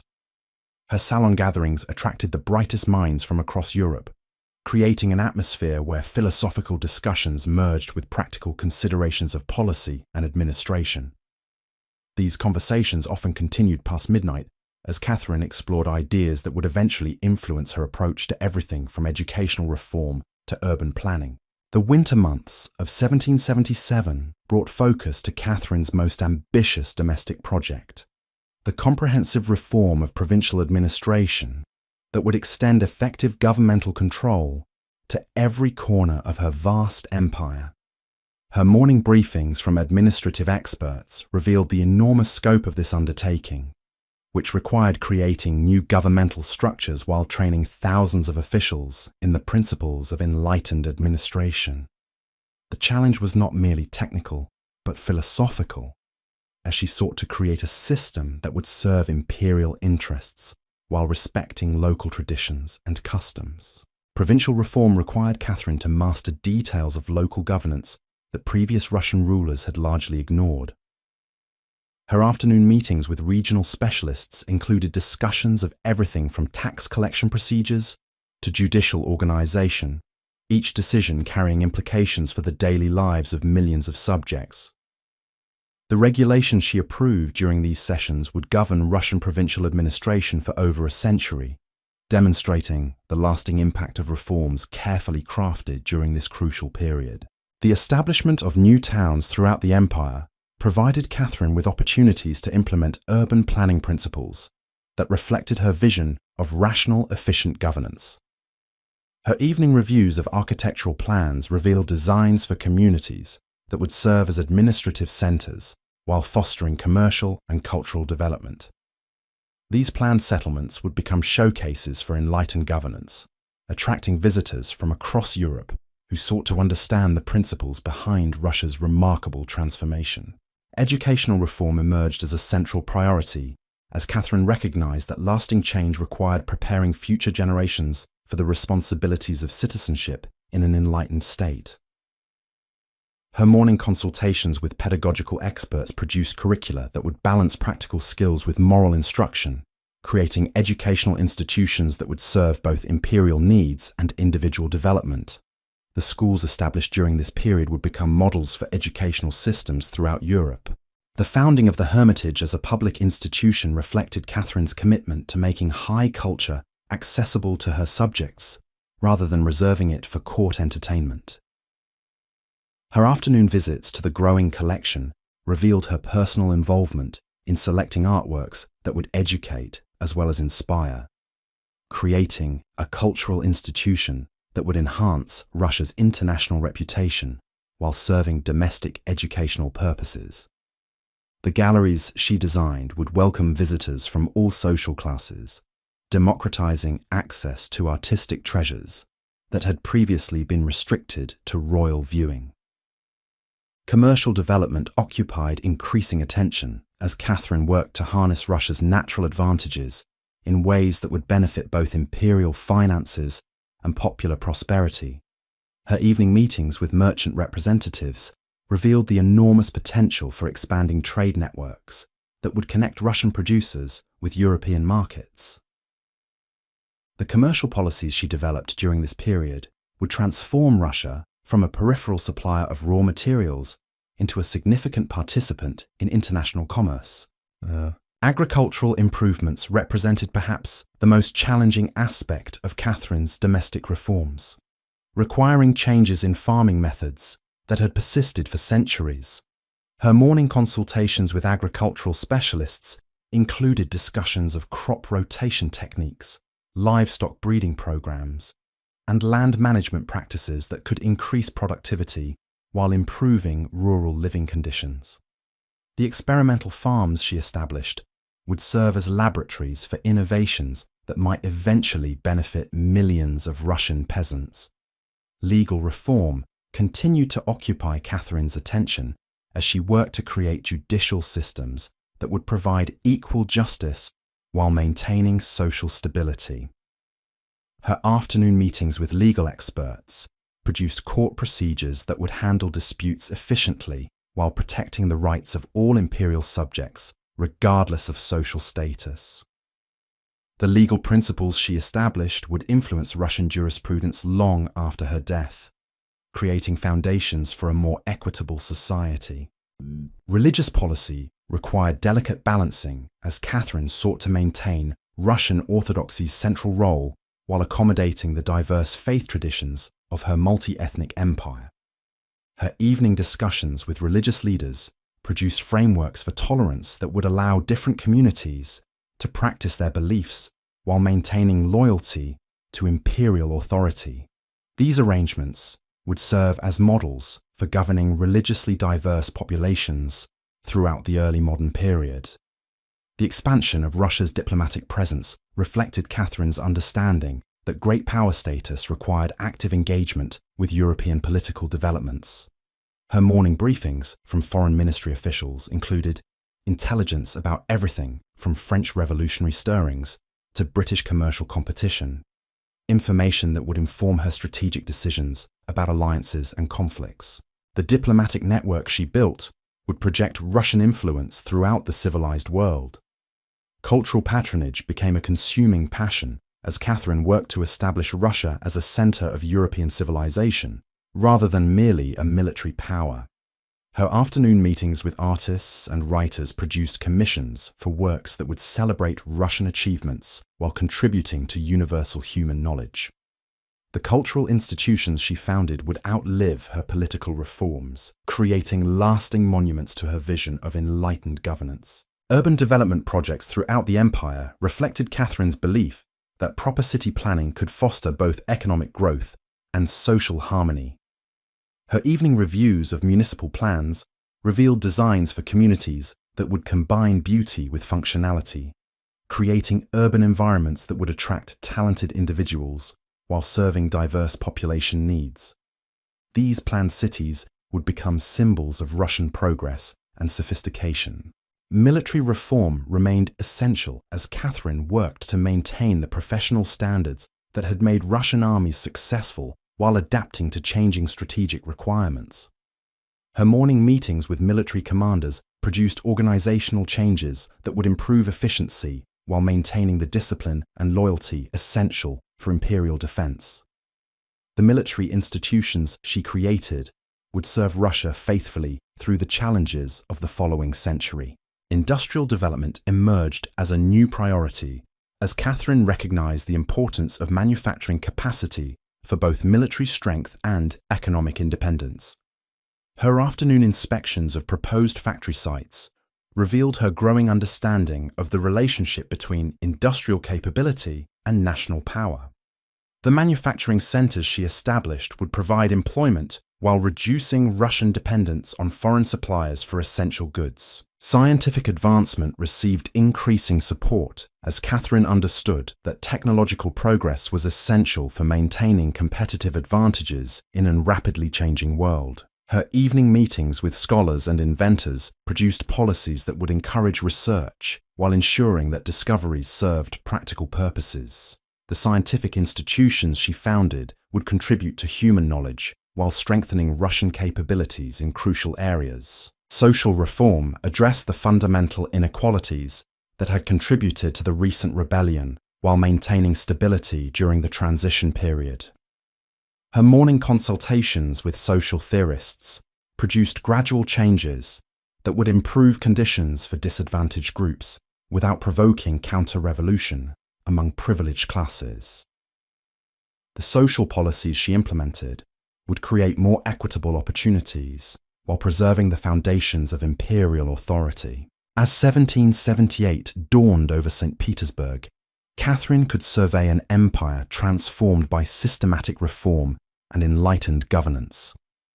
Her daily routine had become a carefully orchestrated symphony of administration that touched every aspect of Russian life, from the grandest questions of international relations to the most intimate details of local governance. The young German princess who had arrived in Russia over 3 decades earlier had become the architect of a golden age that would define her nation's character for generations to come. The morning light streaming through the tall windows of her private study illuminated documents that bore witness to achievements that exceeded even her own ambitious expectations. Trade agreements with European powers lay alongside educational curricula for provincial schools, while architectural plans for new cities shared space with diplomatic correspondence from across the continent. Each paper represented another strand in the complex web of governance that she had woven through decades of patient, methodical work. Her correspondence during this period revealed the international recognition that her achievements had earned for both herself and her empire. Letters arrived regularly from philosophers, monarchs, and statesmen who sought her opinions on questions of governance and policy. Voltaire's communications had evolved from patronizing encouragement to genuine intellectual partnership, while Frederick the Great wrote with the respect due an equal in the art of statecraft. These exchanges placed Catherine at the center of European intellectual life, making Russia a participant in the great conversations that were shaping the modern world. The palace itself had become a symbol of the transformation Catherine had wrought in Russian society. Foreign visitors would marvel at the combination of traditional Russian grandeur with European sophistication that characterized both the architecture and the court culture she had created. The Hermitage galleries attracted scholars and artists from across the continent, while the Imperial Library had become a research center that rivaled the great academic institutions of Western Europe. Her daily walks through the palace gardens provided moments of reflection on the enormous changes that had occurred during her reign. The formal French landscaping represented the ordered rationality she had brought to Russian governance, while the more naturalistic sections reflected her appreciation for the organic development that characterized healthy societies. These quiet interludes allowed her to process the constant stream of decisions and information that defined her role as empress. The evening entertainments that concluded each day had evolved into sophisticated cultural events that demonstrated Russia's emergence as a center of European civilization. Musical performances featured works by the greatest composers of the age, while theatrical productions showcased both classical dramas and contemporary works that explored themes of governance and social progress. These gatherings served diplomatic and educational purposes while providing Catherine with the intellectual stimulation that remained essential to her personal well-being. As the 1770s drew to a close, Catherine stood at the pinnacle of her power and influence, having transformed not only her adopted homeland, but also the very conception of what enlightened monarchy could achieve. The daily rhythms of her governance had become the heartbeat of an empire that stretched across 11 time zones, touching the lives of millions of subjects who had benefited from her vision of rational, compassionate rule. The golden age she had created would endure long after her own remarkable life had ended, a testament to the power of intelligence, determination, and unwavering commitment to the welfare of those she had been called to serve. The transformation of Russia during Catherine's reign extended far beyond the grand proclamations and imperial decrees that filled the official chronicles. It lived in the quiet moments of daily life throughout her vast empire, where her reforms touched the lives of ordinary people in ways both subtle and profound. In the textile workshops of Moscow, master weavers would arrive each morning to find new patterns waiting for approval, designs that reflected Catherine's vision of Russian craftsmanship competing with the finest European productions. The Empress had established guilds with standardized training programs that elevated simple cloth-making into an art form worthy of imperial patronage. Workers who had once labored in dim, poorly ventilated chambers now operated in bright, well-organized facilities where safety regulations protected their health, while productivity standards ensured their prosperity. The daily routines of these craftsmen began before sunrise, as they gathered in workshops that bore little resemblance to the chaotic establishments of previous generations. Catherine's industrial reforms had introduced systematic approaches to manufacturing that increased both quality and quantity while improving working conditions. Master craftsmen would begin each day by inspecting raw materials delivered according to new supply contracts that guaranteed consistent availability of the finest wool and silk.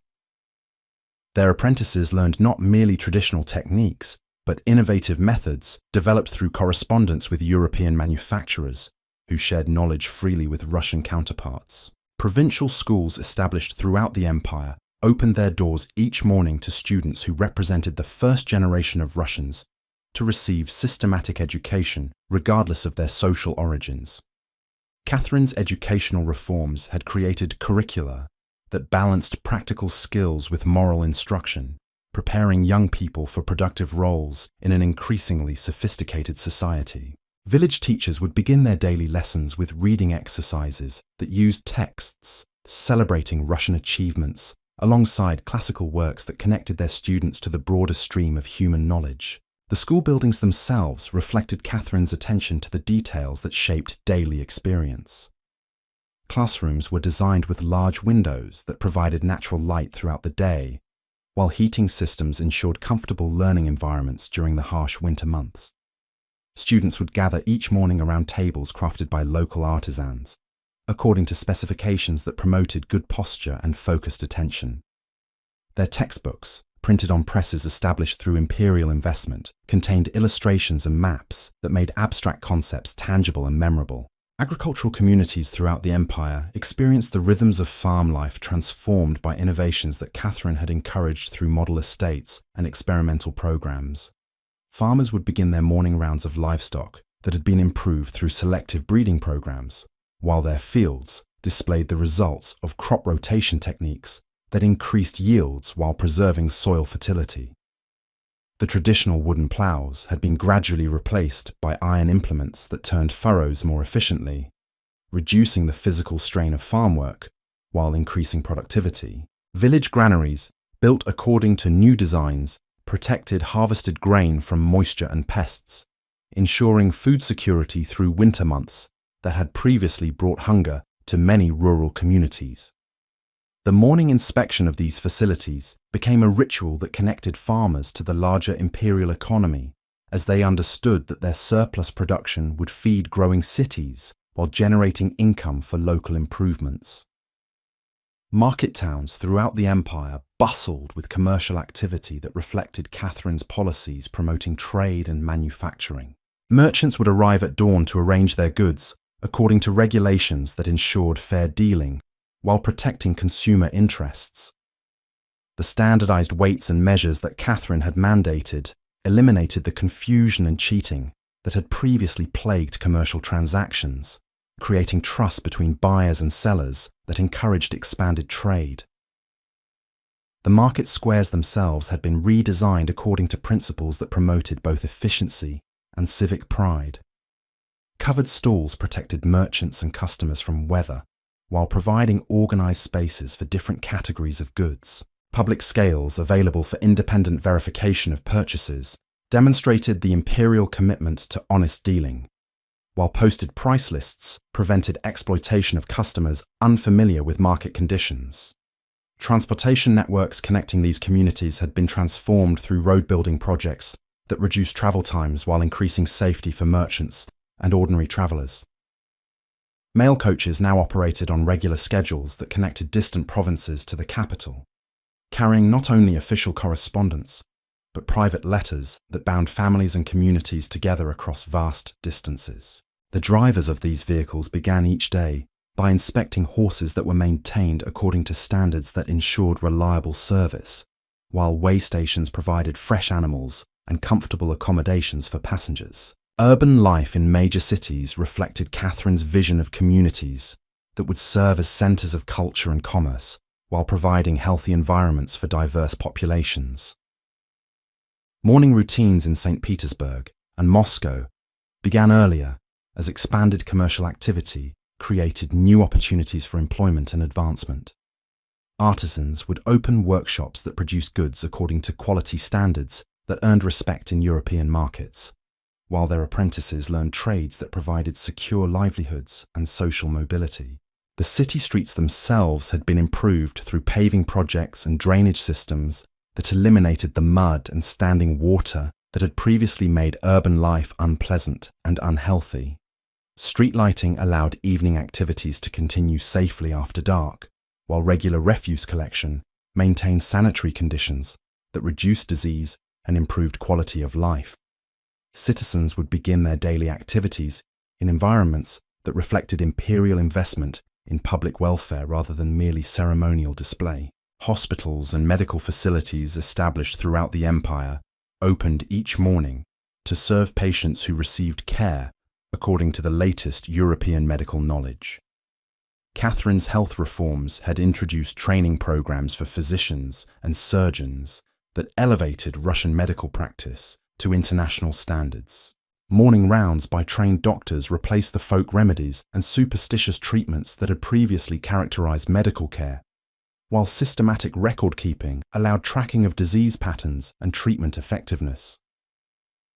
The daily operations of these medical institutions reflected Catherine's understanding that public health was essential for imperial prosperity. Pharmacies stocked medicines prepared according to standardized formulations, while surgical instruments were maintained to specifications that reduced infection and improved outcomes. Nurses trained in proper procedures provided care that combined professional competence with compassionate attention to patient needs. Religious institutions continued their traditional roles while adapting to Catherine's policies, promoting tolerance and education. Morning prayers in Orthodox churches were supplemented by educational programs that taught literacy alongside spiritual instruction. Priests who had received expanded training served communities more effectively while maintaining the spiritual traditions that bound Russian society together. The church buildings themselves reflected imperial investment in institutions that served both spiritual and social functions within their communities.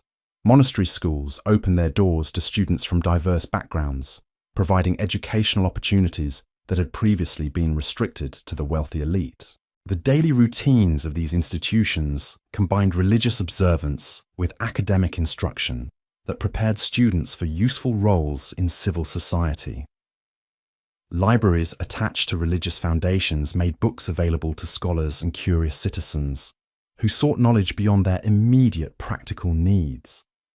Legal institutions established throughout the empire began each day with court sessions that provided accessible justice according to standardized procedures. Catherine's judicial reforms had created courts that handled disputes efficiently while protecting the rights of all participants, regardless of social status. Judges trained in legal principles rather than local customs applied laws consistently, while court clerks maintained records that allowed appeals and review of disputed decisions. The courthouse buildings constructed during this period reflected Catherine's vision of institutions that would inspire respect for law while providing practical facilities for legal proceedings.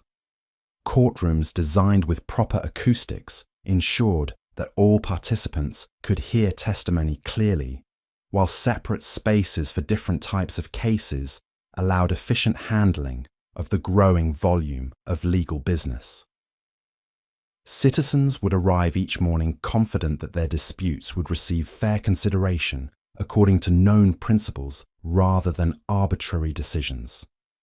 Prison facilities operated according to humanitarian principles that emphasized rehabilitation rather than mere punishment.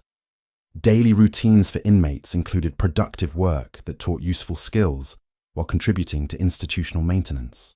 The reform programs Catherine had implemented recognized that most criminals could become productive citizens if provided with proper guidance and opportunities for improvement. Military installations throughout the empire maintained the professional standards that had made Russian armies successful while adapting to peacetime responsibilities that included public works and emergency response. Morning drills prepared soldiers for combat, while training exercises developed skills useful for civilian projects. The barracks and training facilities reflected imperial investment in maintaining military readiness, while providing soldiers with living conditions that honoured their service to the state. Officers trained in military academies, established during Catherine's reign, brought professional competence to their commands, while understanding their responsibilities to the civilian populations they served. Their daily routines included administrative duties that connected military installations to the broader imperial governance system, ensuring that armed forces served national interests rather than narrow military concerns. Economic development throughout the empire reflected Catherine's policies, encouraging innovation and competition while protecting established communities from disruption. New manufacturing centres began operations each morning with workers who had been trained in modern techniques while respecting traditional skills that remained valuable. The industrial facilities constructed during this period combined efficiency with attention to worker welfare, creating employment opportunities that improved living standards while strengthening the imperial economy. Banking institutions established in major commercial centres opened their doors each morning to serve customers who could obtain credit for business expansion while saving earnings that earned interest over time. The financial services that Catherine had encouraged provided economic stability while facilitating the commercial growth that strengthened communities throughout the empire. Cultural institutions flourishing under imperial patronage enriched daily life for citizens who had previously lacked access to literature, music, and artistic expression. Libraries opened each morning to readers who could explore works by Russian and foreign authors, while theatres presented performances that entertained while educating audiences about moral and political themes. The cultural development that Catherine had fostered created communities where intellectual curiosity and artistic appreciation became normal parts of daily life. Museums and galleries made art collections accessible to ordinary citizens who could examine works that had previously been restricted to royal viewing. The daily operations of these institutions reflected Catherine's belief that cultural education was essential for creating the enlightened citizenry that would sustain her reforms through future generations. As the 1780s progressed, these transformations in daily life throughout the Russian Empire created a society that bore little resemblance to the one Catherine had inherited decades earlier. The morning routines of millions of subjects reflected the systematic improvements that had touched every aspect of imperial life, from the grandest public institutions to the most intimate family circumstances. The golden age that historians would later celebrate was not merely a matter of court splendour or military victory, but a comprehensive transformation of how ordinary Russians lived, worked, and understood their place in the world. The accumulated effects of these daily improvements created momentum for continued progress that would extend Catherine's influence long beyond her own lifetime. Each morning brought new evidence that enlightened governance could indeed transform society through patient attention to the details that shaped human experience. The empire that Catherine had built through decades of systematic reform would stand as a testament to the power of intelligent, compassionate leadership to create lasting change in the lives of millions of people who had never seen their empress, but who benefited daily from her vision of what Russia could become. The dawn of 1785 found Catherine in her private chambers, her weathered hands tracing routes across maps that showed an empire stretching from the Baltic shores to the Pacific coastline. Her morning tea had grown cold as she absorbed reports from governors whose territories encompassed lands larger than most European kingdoms. Each dispatch revealed the continuing transformation of Russian society as communities from the Arctic tundra to the Crimean steppes adapted to reforms that touched every corner of daily existence. Her correspondence during these mature years of her reign revealed a ruler who had learned to see beyond the grand gestures of statecraft to the quiet revolutions occurring in countless villages and towns. Letters from provincial administrators described changes that might seem mundane to outside observers, but represented fundamental shifts in how Russians understood their relationship to authority, education, and opportunity. A village priest wrote of peasant children learning to read using books printed in Russian rather than Church Slavonic. A merchant from Kazan described new trading relationships that connected his modest enterprise to markets in Amsterdam and London. The palace routine had evolved to accommodate Catherine's expanding vision of what governance required in an enlightened age. Her morning audiences now included delegations from learned societies, scientific academies, and cultural institutions that had flourished under her patronage. These meetings took place in chambers lined with portraits of philosophers and scientists whose ideas had influenced her policies, creating an atmosphere where intellectual achievement received the same respect traditionally reserved for military valor or noble birth. Agricultural reports arriving throughout the winter months painted pictures of rural transformation that extended far beyond increased crop yields or improved livestock. Village communities had begun establishing local schools funded through imperial programs that recognized education as essential for economic development. These institutions operated according to curricula that balanced practical skills with moral instruction, creating generations of Russians who could participate meaningfully in the complex society their empress was creating. The daily operations of these rural schools reflected Catherine's understanding that lasting change required patient investment in human development. Teachers trained in pedagogical institutes would arrive each morning to classrooms equipped with maps, books, and writing materials that connected remote communities to the broader world of learning. Students who had never traveled beyond their village boundaries could trace trade routes across continents, while learning arithmetic skills that would serve them whether they remained farmers or sought opportunities in expanding commercial centers. Manufacturing communities throughout the empire demonstrated the practical effects of Catherine's industrial policies, as workshops and factories began each day with operations that combined traditional Russian craftsmanship with innovative techniques learned from European correspondents. Master artisans who had once guarded trade secrets now taught apprentices according to standardized programs that elevated entire industries while maintaining quality standards that earned respect in international markets. The textile centers of Moscow had become showcases for Russian manufacturing capability, as workshops produced fabrics that competed successfully with products from established European producers. Workers would gather each morning in facilities designed according to principles that balanced productivity with attention to human welfare, creating employment opportunities that provided both economic security and personal dignity. The guild systems that Catherine had reformed ensured that skilled craftsmen received fair compensation while maintaining the quality standards that made Russian goods desirable throughout Europe. Commercial life in major cities reflected the growing sophistication of Russian economic activity, as merchants and traders began their daily routines in markets that operated according to regulations promoting fair dealing, while encouraging innovation and competition. The standardized weights and measures that Catherine had mandated throughout the empire eliminated confusion while building trust between buyers and sellers from different regions and cultural backgrounds. Banking institutions established during her reign opened their doors each morning to serve customers who could obtain credit for business expansion while earning interest on savings that accumulated over time. These financial services provided stability for family enterprises while facilitating the commercial growth that strengthened communities throughout the imperial territories. Provincial merchants who had once struggled to obtain capital for expansion could now access loans secured by their demonstrated competence rather than family connections. Transportation networks connecting distant provinces had revolutionized the daily experience of travel and communication throughout the empire.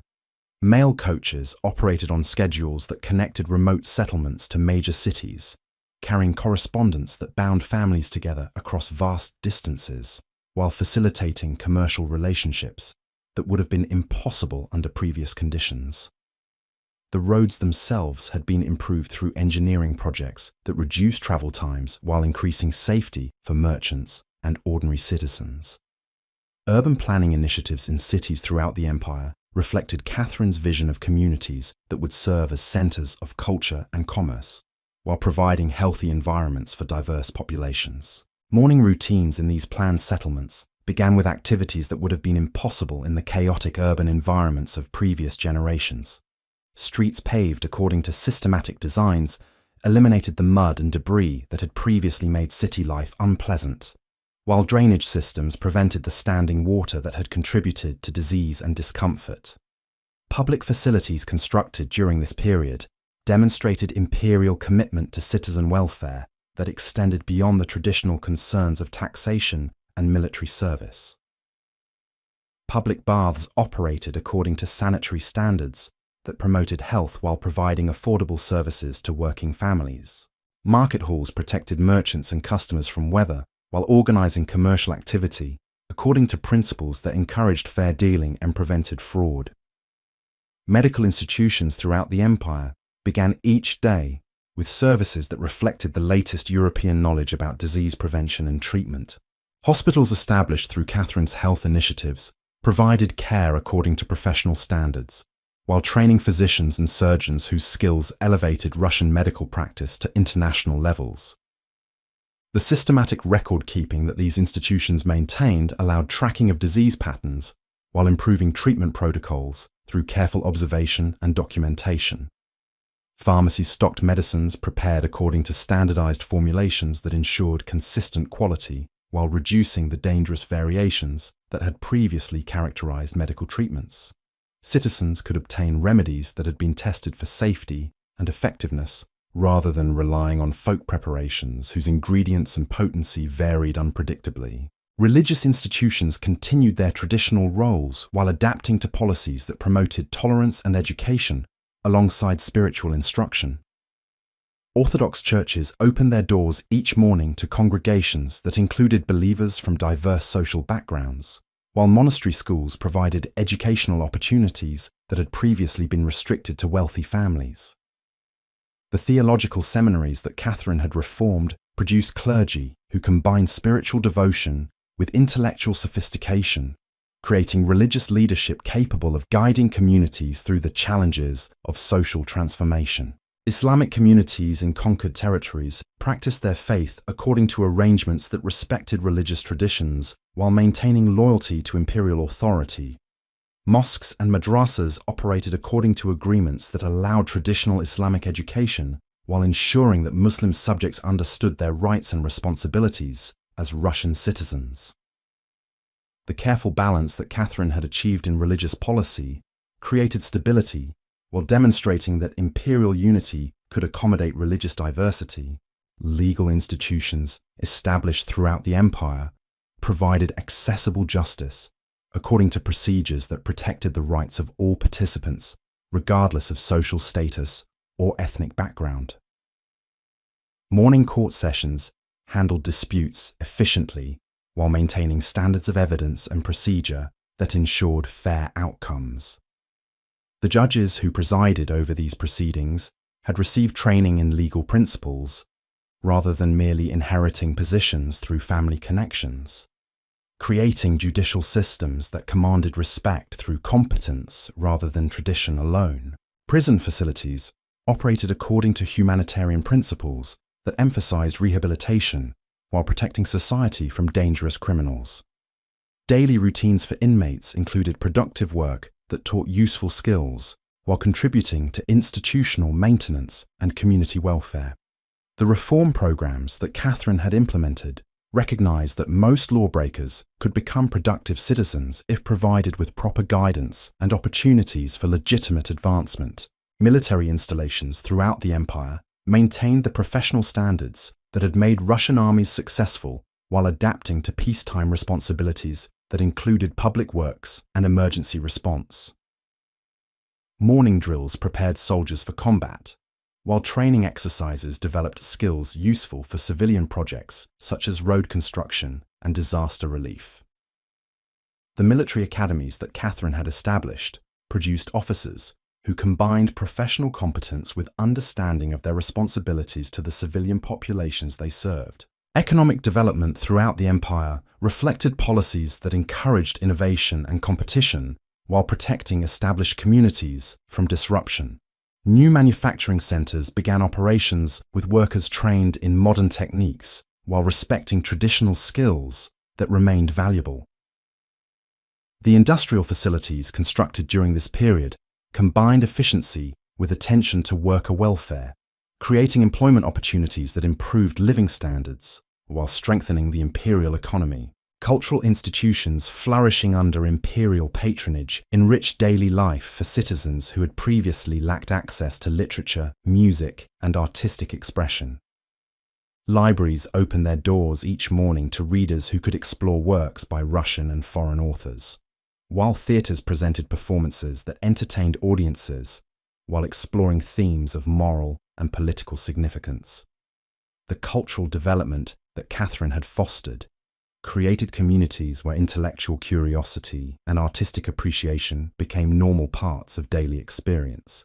The Academy of Sciences, established in St. Petersburg, attracted scholars from across Europe, while training Russian researchers who contributed to advancing human knowledge in fields ranging from mathematics to natural history.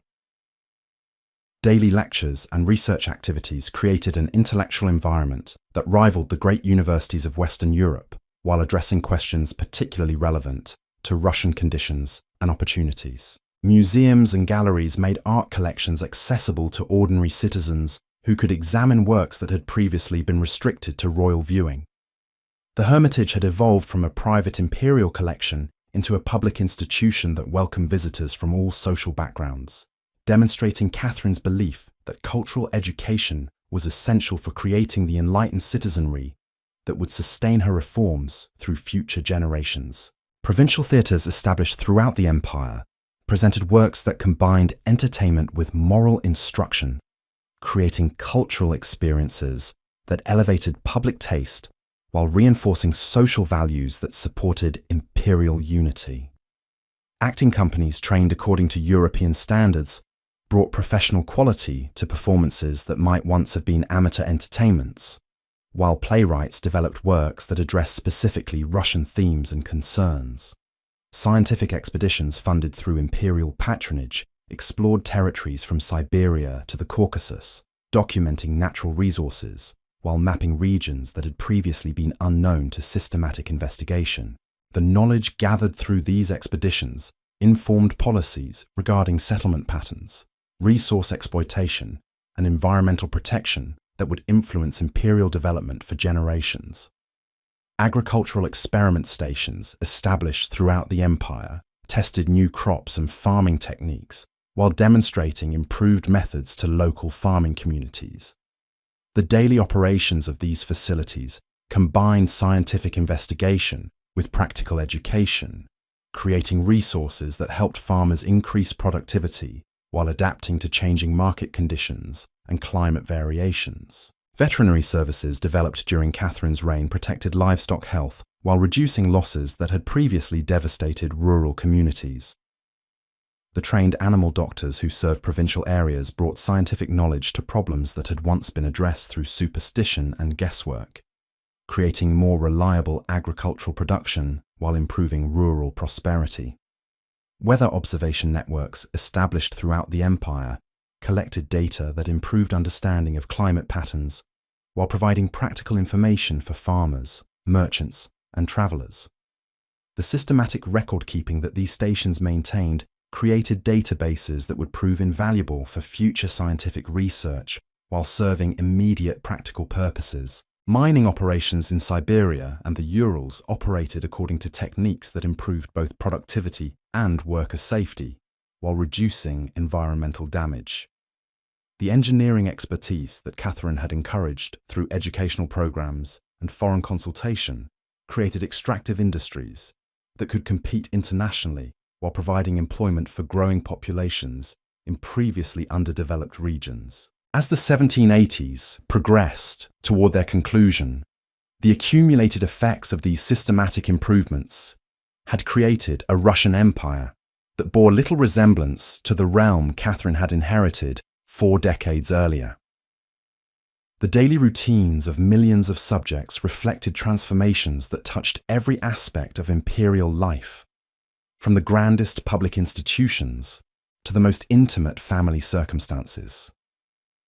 Citizens awoke each morning to opportunities and securities that their grandparents could never have imagined, while understanding themselves to be participants in a great experiment in enlightened governance that had captured the attention of the civilized world. The golden age that historians would later celebrate was not merely a matter of court splendor or military conquest, but a comprehensive transformation of how ordinary Russians lived, worked, and understood their place in an increasingly complex and interconnected world.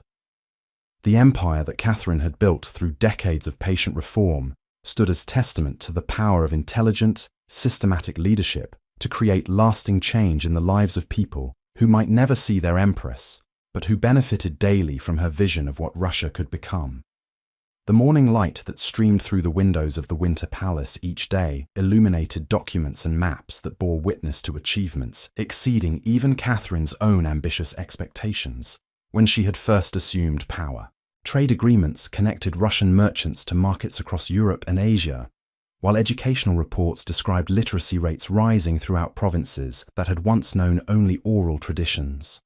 Scientific correspondence brought news of discoveries that added to human knowledge while serving practical imperial purposes.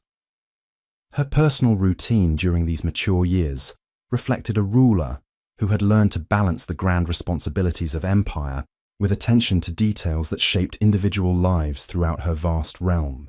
The woman who had begun her journey as an uncertain German princess had become the architect of transformations that would influence Russian society long after her own remarkable life had ended, creating institutions and traditions that would guide her people through challenges she could not foresee, while preserving the essential spirit of enlightened governance that had made such achievements possible. The correspondence that arrived each morning at the Winter Palace during the final decade of Catherine's reign carried news that would have seemed impossible to the young German princess who had first stepped onto Russian soil half a century earlier. Letters bearing the seals of provincial governors described universities rising in cities that had barely existed when she took the throne, while reports from distant trading posts spoke of Russian merchants conducting business in languages she herself was still learning to read. Her morning ritual had evolved into something resembling a quiet symphony of imperial administration. Catherine would wake before the first bells of St. Petersburg's churches began their dawn chorus, her hands already reaching for the leather dispatch cases that her secretaries arranged beside her bed each night. The candlelight would flicker across documents written in scripts that represented the vast diversity of her subjects, from the flowing Arabic of Tatar administrators to the precise German of Baltic merchants who had thrown their fortunes behind Russian expansion. The palace kitchens would deliver her simple breakfast of black bread and weak tea to whatever room she had chosen as her morning workspace.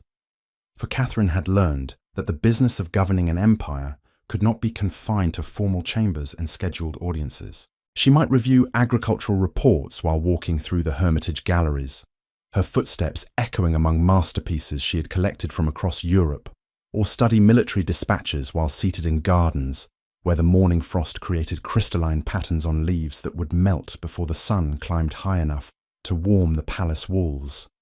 The morning audiences that followed had become legendary among foreign visitors for their accessibility and substance. Catherine would receive petitioners in chambers where portraits of Voltaire and Diderot looked down upon conversations that ranged from the practical concerns of village blacksmiths to the theoretical questions posed by professors from the expanding network of imperial academies. A Siberian fur trader might find himself waiting alongside a French philosopher, while Orthodox priests shared benches with Muslim scholars who had travelled from the Crimea to discuss points of religious law that affected their communities. Her afternoon sessions had developed into intensive workshops where the detailed business of transformation took place through countless small decisions that accumulated into sweeping change. Catherine would spread architectural plans across tables that had once held only military maps, her finger tracing the layouts of hospitals that would serve communities where disease had once claimed lives with seasonal regularity. The margins of these documents bore her handwritten notes about ventilation systems and drainage considerations that reflected years of studying medical treatises and consulting with European experts about public health. The schools that opened their doors each morning throughout the empire carried forward educational experiments that Catherine had been refining for decades. Village teachers would begin their daily lessons with reading exercises that used stories celebrating Russian achievements alongside classical texts that connected their students to the broader currents of human learning. Children who had never seen a book before Catherine's reforms now competed to demonstrate their mastery of arithmetic problems that would prepare them for roles in an increasingly commercial society. The workshops and manufactories that began operations each dawn throughout Russian cities reflected industrial policies that balanced innovation with respect for traditional craftsmanship. Master artisans would arrive at facilities designed according to principles that prioritized both productivity and worker welfare. Finding raw materials arranged according to supply systems that ensured consistent quality while supporting communities of producers scattered across the empire's vast territories. Catherine's evening receptions had evolved into sophisticated cultural events where intellectual discourse merged with practical considerations of governance and policy. Foreign diplomats would find themselves engaged in conversations about agricultural techniques with provincial governors, while visiting scholars debated points of natural philosophy with military engineers whose practical experience informed theoretical discussions. The Empress herself moved through these gatherings with an ease that came from decades of practice, her questions revealing deep knowledge of subjects that ranged from crop rotation methods to the latest developments in European manufacturing. The palace library remained her sanctuary during the quiet hours when the weight of decision pressed most heavily upon her shoulders. Here, surrounded by volumes that chronicled the rise and fall of empires throughout history, Catherine would spend late evening hours studying precedents for the challenges she faced while seeking inspiration from thinkers whose ideas continued to shape her approach to governance. Her personal copies of philosophical works bore extensive marginal annotations that revealed an ongoing dialogue with Enlightenment principles as she tested abstract theories against the practical realities of governing millions of subjects across 11 time zones. The correspondence that flowed from her private study during these evening hours connected Catherine to intellectual networks that spanned the civilized world. Letters to European philosophers explored questions of justice and governance, while communications with provincial administrators addressed the practical details of implementing reforms in communities that varied enormously in their customs, languages, and economic foundations.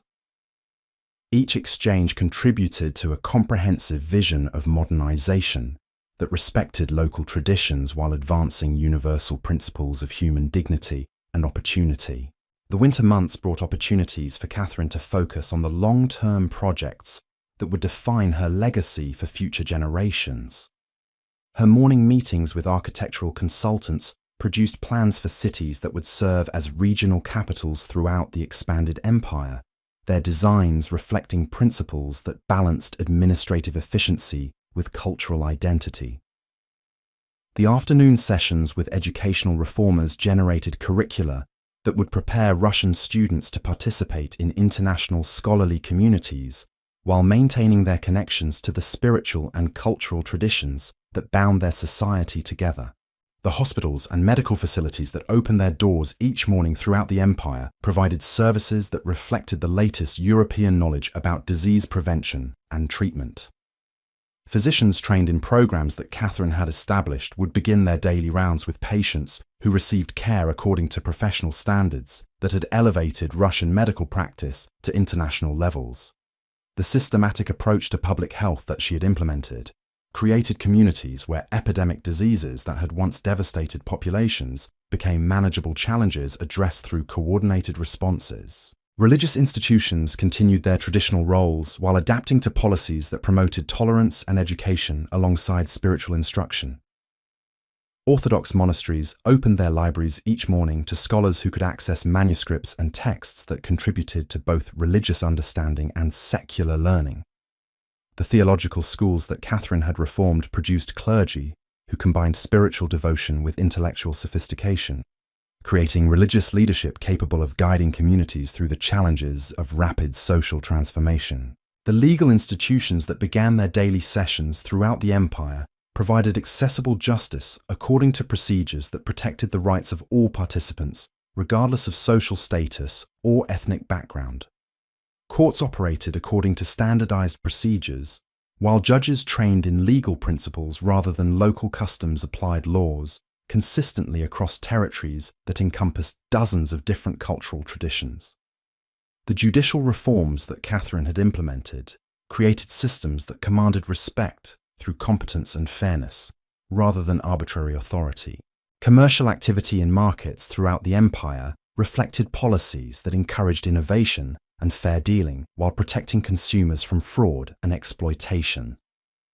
Merchants would arrive each morning to trading centers that operated according to regulations promoting honest transactions, while facilitating the expanded commerce that connected Russian producers to international markets. The standardized weights and measures that Catherine had mandated eliminated confusion while building trust between participants from different regions and cultural backgrounds. Military installations throughout the empire maintained the professional standards that had made Russian armies successful, while adapting to peacetime responsibilities that included public works and emergency response. Training exercises prepared soldiers for combat, while developing skills useful for civilian projects such as road construction and disaster relief.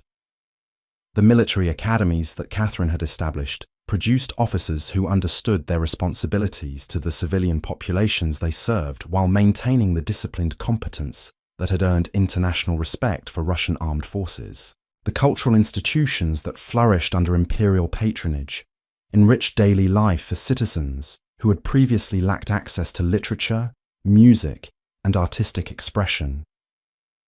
Theatres presented performances that combined entertainment with moral instruction, while libraries made books available to readers from all social backgrounds. The Academy of Sciences attracted scholars from across Europe, while training Russian researchers who contributed to advancing human knowledge in fields that ranged from mathematics to natural history. Scientific expeditions, funded through imperial resources, continued exploring territories from Siberia to the Caucasus, documenting natural resources while mapping regions that had previously been unknown to systematic investigation. The knowledge gathered through these efforts informed policies regarding settlement patterns and resource development while contributing to the broader human understanding of natural phenomena and geographical relationships. Agricultural experiment stations throughout the empire tested new crops and farming techniques while demonstrating improved methods to local communities. The daily operations of these facilities combined scientific investigation with practical education, creating resources that helped farmers increase productivity while adapting to changing market conditions and environmental variations. As the 1790s approached, Catherine could observe from her morning windows an empire that bore witness to the power of systematic, enlightened governance to transform human societies. The daily routines of millions of subjects reflected improvements that touched every aspect of imperial life, from the grandest public institutions to the most intimate family circumstances. Citizens throughout her vast realm awakened each morning to opportunities and securities that their ancestors could never have imagined, while understanding themselves to be participants in a great experiment that had captured the attention and admiration of the civilized world. The golden threads of prosperity, education, and cultural development that she had woven through decades of patient work created a tapestry of achievement that would endure long after her own remarkable journey had reached its conclusion. The morning light that illuminated the Winter Palace each day revealed documents and maps bearing witness to transformations that exceeded even her own ambitious expectations, while the evening shadows that fell across her private study reminded her that the work of building a just and prosperous society required constant vigilance and unwavering commitment to the welfare of those she had been called to serve. In the quiet moments between the urgent demands of imperial administration, Catherine could reflect upon a life that had transformed not only herself from uncertain princess to confident empress, but an entire civilization, from medieval obscurity to enlightened prominence among the great powers of Europe. The daily rhythms of governance that she had established would continue to guide Russia through challenges she could not foresee, while the institutions she had created would preserve the essential spirit of rational, compassionate leadership that had made such extraordinary achievements possible. The woman who had once wondered if she would ever truly belong in the land of her adoption had become its greatest architect, creating foundations that would support Russian greatness for generations to come, while demonstrating to the world that enlightened principles could indeed govern vast empires populated by diverse peoples united in their desire for justice, prosperity, and the opportunity to develop their full human potential under wise and benevolent rule. And so, our peaceful journey through the corridors of time draws to its gentle close as the candles burn low in the Winter Palace, and Catherine's extraordinary story finds its rest. We have walked alongside a remarkable woman who arrived as a teenage stranger in a foreign land and transformed herself into the architect of an empire's golden age. Through these quiet hours together, we have witnessed the daily rhythms that shaped not just an empress, but an entire civilization, from those early morning language lessons where Sophie struggled with Cyrillic letters, to the final years when Catherine's correspondence reached every corner of the known world. We have seen how patient determination and enlightened vision can reshape the very fabric of human society.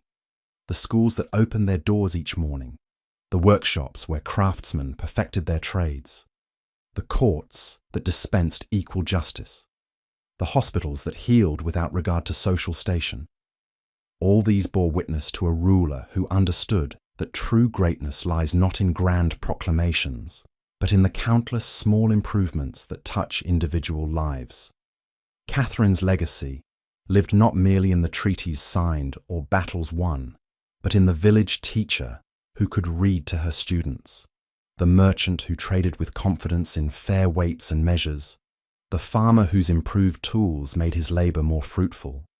Her golden age was woven from millions of such moments, each one a thread in the great tapestry of human progress. As you drift toward your own peaceful rest tonight, perhaps you'll carry with you this gentle reminder that extraordinary transformation begins with ordinary dedication. One dawn, one decision, one small act of wisdom at a time. Thank you for sharing this tranquil journey through Russia's most remarkable chapter, where an empire was built not through force alone, but through the quiet power of enlightened leadership and unwavering care for those called to serve.